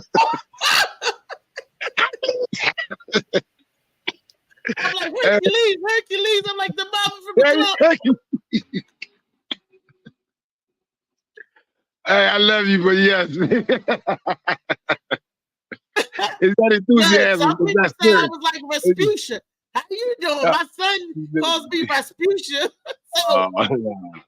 Now you look better than Rasputia. And you're not as mean as Rasputia. Rasputia mean as shit. She mean, she one of the angry, big, mean people. I don't like that. I don't like angry, big, mean people. Yeah, you know what I'm saying? I just like angry, big, mean people. Just like, damn, dog. I met one last night, right? I'm outside Bulldog for a show over there in Chinatown. And there's a dispensary next door, and there's a guy over there. He's security. And I've seen the guys a couple times. So I say a couple words to him. I said, what's going on, man? I don't know. Who the fuck says I don't know? Yeah, I was like, what's going on, man? He's like, I don't know. I was like, oh, okay. Got his earphones on. I guess he think I'm just somebody out there, you don't know I'm there for the comedy show. So I mentioned a few things or whatever. There's a China man walking with his girl and with the baby wife or whatever. They hold their hands. But the difference is the wife is walking masculine and he got his hand up like this. So I said, dog, what's the caption on this one? You know what I'm saying? He was like, man, there's different things out here. I don't mind. It's a different world. I said, damn, he was real. Yeah, and he was real, combative and shit, conversational with the shit. I'm like, damn. So a lot of times he must have built a fist around him so he could be tough because on the inside I said it. So I asked him. I said you must be security. He said, why you say that? I said, let me see. You look like the type guy, you don't be places there for nothing. You a big black dude, you know what I'm saying? You look like you be about your paper. So you're not just gonna be standing here for no reason. So he finally cracked a smile and shit. So I said, all right, bam, got your ass. So before I was leaving, I told him, I said, man, a couple people came and said what's up to me that was going upstairs. So I was like, hey man, I introduced myself. And I told him, I said, I'm a comedian, whatever. He said, oh, that explains a lot. Okay, that explains a lot. I said, I know you thought I was probably one of these weirdos. I was just motherfucking, because about Chinatown is a whole nother world over there. Especially by the train station. By the station right there. Place? Yes, it's a whole different world. It's a whole different world. I mean, like, you can literally do a small little movie over there, short, and it'd be like, yo, this is some gutter. Yeah, they selling everything right there. They doing everything. I walk past it, like I said, Lord dude talking about, man, motherfuckers better watch themselves. I almost popped this motherfucker. That's what the nigga said. Wow. I'm on my phone. I'm trying to rush to get to my car. It's 3 of y'all. They kept turning back. I seen them. So when I got close to them, I sidestepped and went around them. And that's when I heard them. But I never turned around to, and I was just like, 3 of you though. You could have got popped just because they had a gun. See, that's what And Molly was talking about. They Like, scared. people with Yeah. guns are usually the scary ones. Yeah, that's what I'm saying. They swell up. And they kids, man. These are babies. These are babies, man. Malik, Like I said, hey Malik. these are babies. They need something out here, man. They need to start getting some job opportunities. They need to find something else to do. And they need to make school more exciting and keep these kids on. If they allow more of our history in the schools, I think our kids will be more focused because they know what's online, It's funny that you say that because Molly was just sharing a story with me about the kids and focusing online. One of his friends got killed by a youngin. Molly, you tell the story, Molly. This ain't nobody but Slicky keep calling me. Wu trying to see why you still alive. Why y'all still alive? Why she still alive? They're gonna take your shot. I was like, okay. Nah, that was good that you ignored them though, because I had a friend just recently on over there by Stan Road, the guy who was killed by the little guy that had on the uniform. He's still in the school uniform. But basically he was just, telling why you're not in school. He was out there doing school hours. He was hooking basically, and he trying to spit knowledge to him, but Shorty wasn't trying to hear all that. Then they get into an argument, and then it got into him shooting him. And not only shot him, he dropped the gun and ran. But they, at the time, they was looking for the kid. School let out, so they looking for a kid in a uniform, and everybody out here with uniforms on. So it was just like, it's good you ignored them kids, because sometimes they just get confrontational, and then they can't win the conversation because you got more knowledge than them. When they feel like they losing the conversation, they want to fight. They want to shoot. Yeah. In that situation, I just knew, I just made myself aware of it. But I wasn't gonna come back and say, "Hold up, Slim." No, I'm not doing that. I'm a grown ass man. It's different. He just got home. Exactly. He did 15 years. He just came home. So niggas trying to tell like these youngers different. And ain't no talking to them like the older dudes talk to us. So he's like, man, I ain't listening. I want them to be able to at least, I'm like, nah. And this thing. You're not here, bro. They can shoot you from a distance. You don't gotta get up close to stab you, and you can do whatever you do in prison. They out here will catch you from a distance. Nah, it is definitely different. Like I said, man. For me, I just made myself aware of it. Youngest I can get to, I talk to. The youngest. Remember youngest I get to. But we need to start, like you said. That's why they're trying to get rid of our history in schools, because if our kids know what we went through, and now we just our people, and it's in their face that how they have to do better for our race, they will do better. But that shit is not in there. So they're in schools getting told a history and about shit they don't even can't comprehend because they know it has nothing to do with them. So they don't have no energy for school because they also just think that school is just something like doing time, except you can go home. As opposed to saying, hey, school is just teaching you how for you to get your money right when you, get out into this world and how to handle yourself and what to know, what you need to know. But they don't know that. And school is not telling us that. They need to talk about our history as Black people and why we have to do better. Everybody else and from their culture, they know they talk about why they have to do better. That's why they do better. Like Molly will always say to me, your child should have a certain amount of knowledge before they start preschool and kindergarten anyway. Yes, You got to teach the children That's true. home. You can't wait. He should know his ABCs before he get into school. He should know his ABCs before he get into school. That's fact. And it's the whole village thing. It's not just people tend to leave the teachers. They go to school and you should know this. No, it's hand in hand. When new kids come from school, you need to read with your kids. You need to ask them about their homework. It doesn't stop there. You know what I'm saying? It's an ongoing process. These teachers are here to help you when your kids journey in life for them to get prepared for life. As a parent, our job is to prepare our kids for life so they can be able to take care of themselves without us, because we're not going to be here forever. That's that's the goal as a parent. We are here to teach you to take care of yourself. If I don't teach you how to take care of yourself, then I fail as a parent. I need to teach you, and at one point in time, yeah, exactly. You have to be able to take care of yourself. Even if you live with me, you're going to be paying bills here. You're going to understand the functionality, how things work, because even when I'm not here, I'm not going to be covering other bills. You're going to have to cover them bills. And you with a partner, their partner had to cover certain bills. Y'all have to work together to live in this machine as the United States that we live in. You know what I mean? And it's a reality. Learn how to save your money. Learn how to mess up your credit. Do things like that. Use your credit for wise and like buying a home, starting a business, stuff like that. Not just for shoes and clothes and material nonsense. But we need to start putting our history back in the schools. That's what they need. These kids know from little, like we have to. We gotta go back to seeing the pledge as Black people. Our pledge is African American, that I will do better for my people, that I will graduate, I will become somebody, I will, like that's how they program us with the Pledge of Allegiance. Maybe we need to start programming ourselves with some shit like that. You know what I'm saying? And you you'd be surprised what happens. Yeah, exactly. Affirmations with exactly. your children. And maybe you see a difference with his son every day.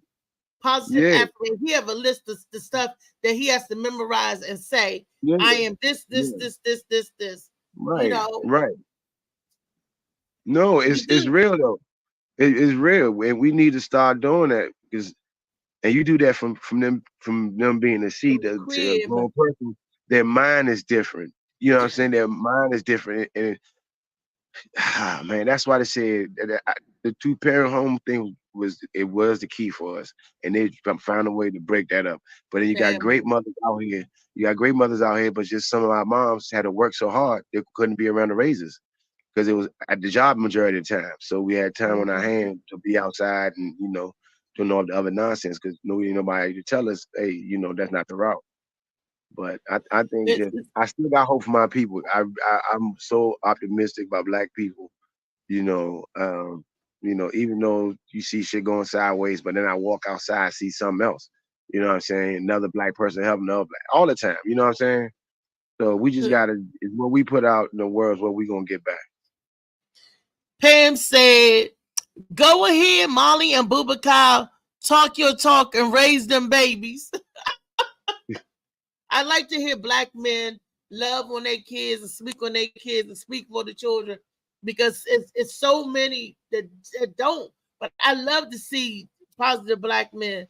It remind me of my granddaddy, and he was a good man. And when I brought my little friends around, granddaddy talked to all of us the same way. What was his name? He treated us the same way. Like they What's was your his grandfather's grandkids name? too. Huh? What was your grandfather's name? His name was Wade McFarland. Wade He just McFarland. had a birthday on October the 16th. Today is my grandmommy's birthday. Sally McFarland. Happy birthday. Oh shit, my grandmother's name was Sally. S-A-L-I-E. Yeah. You spell her name like that. Sally. Well, I think her with a Y though. A lot of people will, most people with a Y. My grandmother said, my name is special. I spell it with an I. I'm like, okay, grandma. Okay. And she was born 1934, October the 20th. And happy birthday to Rosalie. Rosalie married. That's Misha's mom. Birthday is today. Happy birthday to my Uncle Ian and Tony. It's their birthday today. There's a lot of birthdays today. Shout out. And I hope Libra season, right? Libra season, right? Libra season. Molly a Libra. Molly's mom was a Libra. Libras are good people. There's a lot of good Libras. My grandma was a Libra. My aunt was my cousin is a Libra. Marlene, her birthday was October the 16th too. The same day as my grandmother's. That was my grandmother's niece. They were 7 years apart. So when she came to be, it didn't feel like she was a cousin. She felt like one of the aunts. She felt like my grandmother's sister because they were so young. Yeah. The country folk. So and stuff like that. I'm like, woo. So I want to shout out to them. Their anniversary will be Sunday. How do you meet somebody that's 4 days older than you or just 4 days younger than you, and y'all get married in the same, birthday October 16th, October 20th, anniversary October 22nd, like that, They found the yin for their yang, because my grandfather definitely loved my grandmother. My grandmama, I don't know. No, because I asked I talked to grandma, you mean? My grandfather, they said that he was a mean old man, but he was stern and strict, but he liked to have fun. My grandmother, but look, my grandfather, I never heard them say baby or honey. They always called each other Wade and Sally, and then my grandmother would call him an old motherfucker. So you had Wade, Sally, and motherfucker, you old motherfucker. But he would never curse. I never heard my grandfather call a woman a bitch. Never. I never heard him drop the motherfucker. He never used that word. I never heard him say UMF. Nope. And he carried guns and rifles and the Hawk Bill raised, he from North Carolina. He'll slit your throat. He's one of them type country boy, but I never heard him use derogatory language like that. He said, "You're a damn lie. You're a goddamn lie." Stuff like that.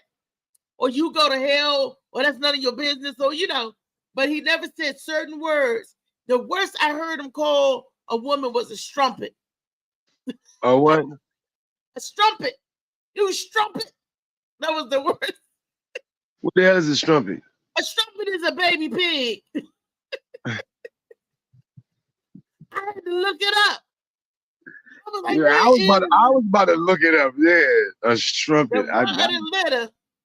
A strumpet. I'm like, whoa, granddad. I mean, that was, granddad was he was a L7.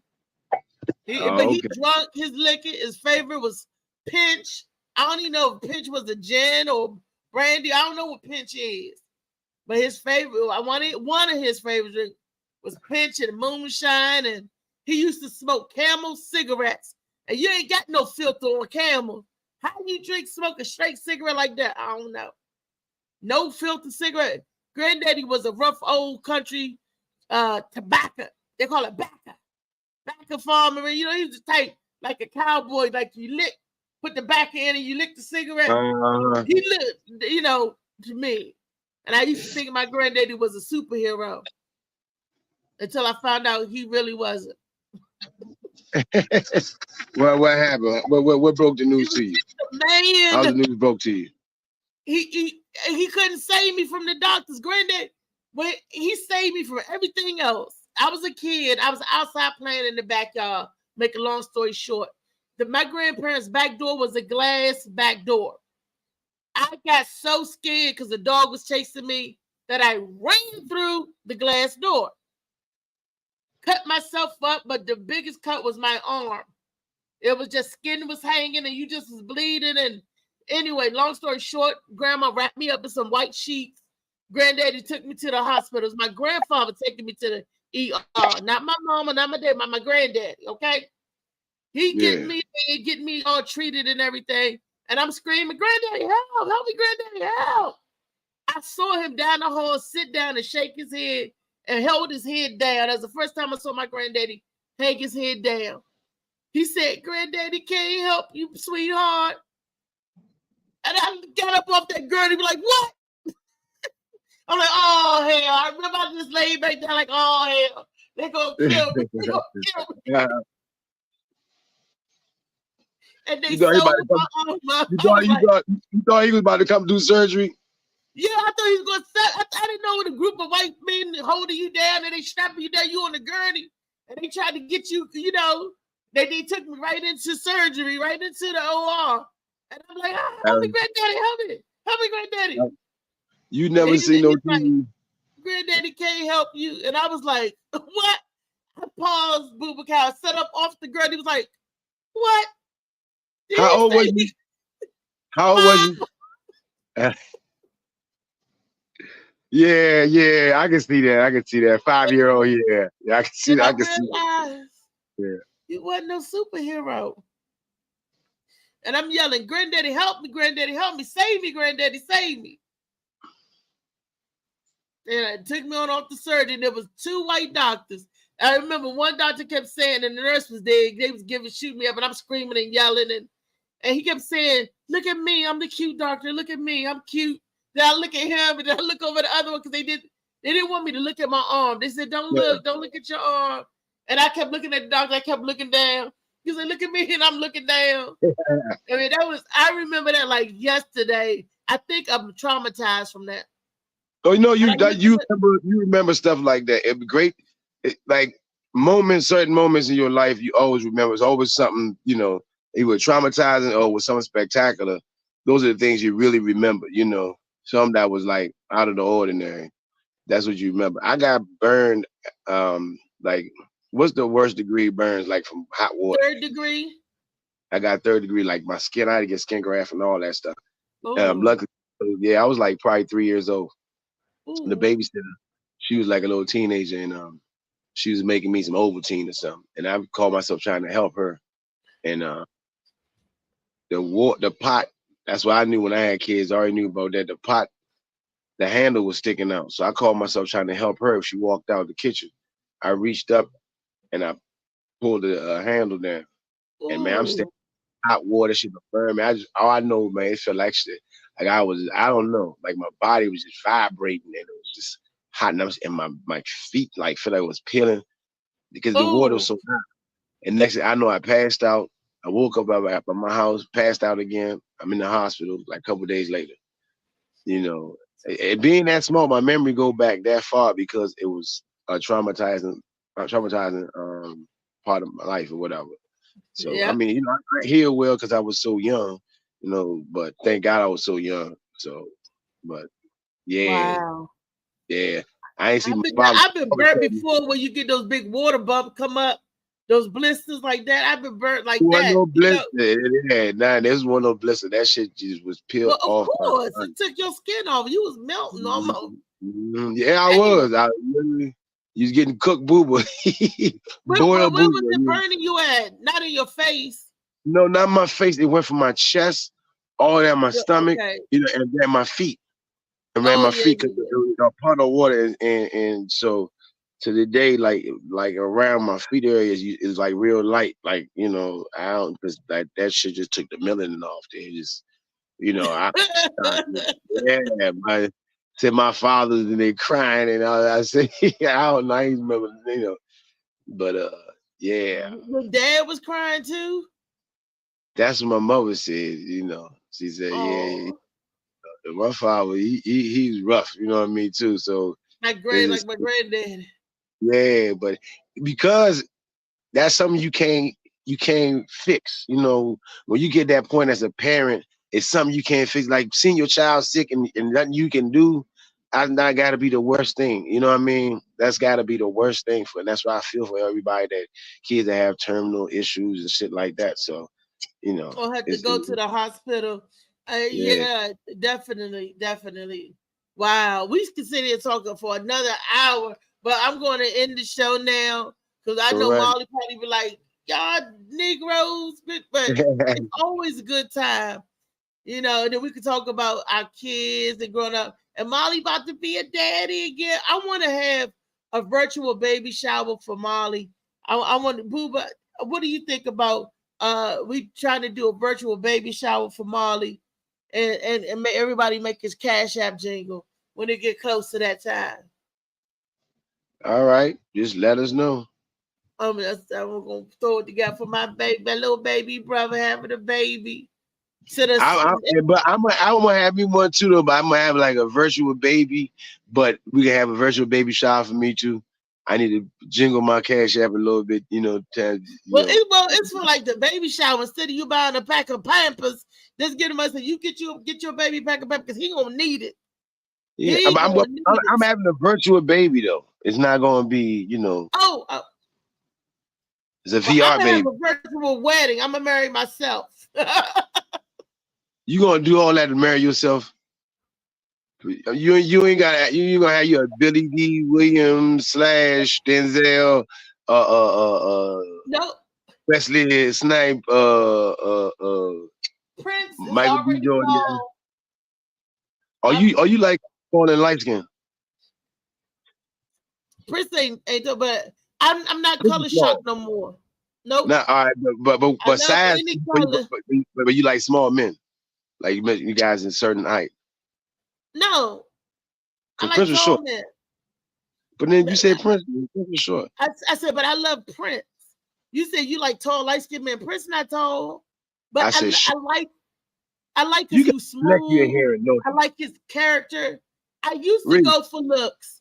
I used to be crazy about light skin, green eyes, and all of that crap. That'll get you nowhere. I used to be all on the looks, the body this, body that. That'll get you nowhere. Now I started looking further. Remember the and women of within. Brewster Place? Remember the women of Brewster Place? That's what happened to Oprah. Hey, yeah. Yeah, with that son of hers. No break good this deal. switch down. Break down this wall. Take it up. I'm tired. The baby Yeah, girl that had movie is hilarious to me. I found that movie hilarious to me. The women and that did Something it. for Color Girls was good too. Oh yeah, that was good. That was good. I always was looking for the Michael Ealy looking type. Chris Brown looking, nope. Then I started getting on Idris There's a baby Elba. daddy with a run. If I had me an Idris Elba, yes. Idris is something about him when he played Hound Dog and Thor. Something about them eyes when he played Hound Dog. Who's Hound Dog? Elba. That guy name wasn't Hound Dog. The guy that Idris Elba played Hound Dog. Molly is he loved Marvel and connoisseur. Hound Dog. His name wasn't Hound Dog. Molly, where you at, Molly? I'm right here. You said Hound Hound Dog. Dog. Hound Dog. Who is that? Yeah, The one that controlled the bypass. she talking about the he was like the gatekeeper to Yes. Thor Oh, you Thor talking the was- black dude? Yes, Idris Idris Elba. Elba. Idris Elba's played them. He died. They killed him. Yeah, but what was Yeah, his no. name? Hound Dog. I don't remember his name. Let's don't It know. Google it. wasn't no Hound Dog though. Let's look. Y'all know I'm quick to Google shit. Hondo or something like that, but not no Hound Dog. This guy, so Reese probably know. I can. pull it up. Hondo. No, it's Hondo not. maybe, but not Him Hound Dog. Dog. His name was Himdall or something. It's H What Yeah, was Hound Dog. Idris Elba character name in the movie Thor? HEIMDALL. Him and Himdall. Dog. Something. Heimdall. Oh, that's what it said. Heimdall. Heimdall. Yeah, I know. It's HEIMDALL. Yeah. So for everybody Heimdall. else who thought he said Hound Dog, it was Heimdall. Yeah. HEIMDALL. I stand corrected, but I got it right. Huh? See? I don't. How do you? I believe. How can you say that? How can you say that in one sentence? I stand corrected, but I got it right. No, I stand corrected, but I went and got it right. I went and gave you I stand corrected, but I got it right by meaning I went and gave you the accurate knowledge. So I'm telling everybody his name is Himdall. HEIMDALL. Yeah. Himdo. But it sounds like And Hound you know Dog. how slick. And you know how slick. What you call it was, The way man. he said it sounded like Hound Dog. No. What you call it? What's the guy from Marvel? The actual guy. What's his name, man? Stanley. Stan Lee was very political. People just didn't know. You know, he really stood for like that whole thing with the X-Men. That's supposed to be Martin Luther King and Malcolm X. Yeah. So, but if you listen to this guy name, it sounds close to Hemda, like Hemda Hala. You know what I'm saying? It sounds almost. It's Hemda. HEIMDALL. Yeah, Hemda. So maybe that is Hemda. Hemden. Hemden. So You know yeah, how- so that's why he's a black dude. I mean, hey man, Stan Lee was slick as a mud, man. Yeah, He they was know slick what as they a be mud. doing. Ain't bad. But he would be giving props to black folks. That's why we were supposed to be a mutant he and was talking about all how we hearing and being all hunted seeing down. as Yeah, guardian. a lot of them mutants and stuff, they was created in Africa first. They took all of them, Wolverine, all of them. They just gave them different names, all them characters. So he always gave thanks to Yeah. who he got it from. But it ain't like he ain't paid for it though. He ain't just take it. He paid for it, and they ain't expected to. Same thing with Power Rangers. They bought that from some people in China and just changed their names and stuff. And now, I know exactly. It was from Dan Voltron. But I was pissed off when I seen it. I was like, what the hell is this bootleg ass Voltron? Who gonna I get this was first? pissed. Tyler Perry or Lee Daniels? Who gonna get it first? Spike Lee, Tyler Perry, Lee Daniels, or Sony? Who gonna get it first? Who gonna get the white people or the black people? Who gonna get this first? Probably Peacock. Peacock Netflix. TV. Go straight to Netflix. Hey, there's always Tubi. There's always got some Tubi. good movies. Tubi, And so do yeah. Amazon Prime. There's always Tubi. No, I want a Tubi little getting away bit with murder right now. Anybody get on Tubi, man. You can shoot that with the iPhone. We on it. Tubi. Wow, immediately turned that down. He said no. JoJo, baby, we still on. You missed it. Huh? Freaky Friday. You know how Bubakal do.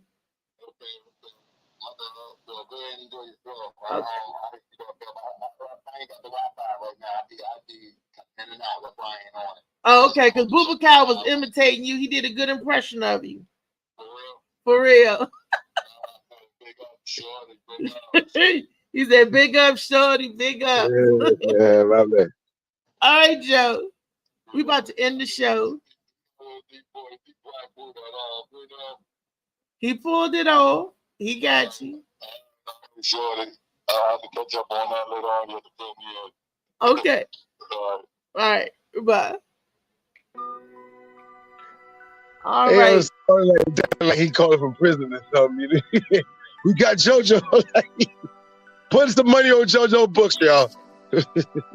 Put some money on That's my we man. get to That's my the end man. of the show. I love y'all. Y'all come see Booba at Moonlight tonight. Bam. At Moonlight tonight. November the 5th, get your tickets, Arlington Draft House. November the 5th, just call my name, go on Eventbrite. Just call my name. Boom. Dave Carter. Featuring me. Mama. See y'all Monday. On Monday Madness. So who sings those? Who would have think whose song is it? Who song? Whose song? My cousin Just. Oh, okay. The first one, the other song is Tyree. This right here is Just. Oh, okay. I told you we got music, theme song. Growing up, I got in trouble, told myself to keep lying. So much stress be building up, swear I be needing me time. You like that, don't you? Yeah, that's cool. That's cool. Nice theme Yeah. music. Yeah. You gotta listen to some of his other stuff. You like that? Just, I miss you. I love you.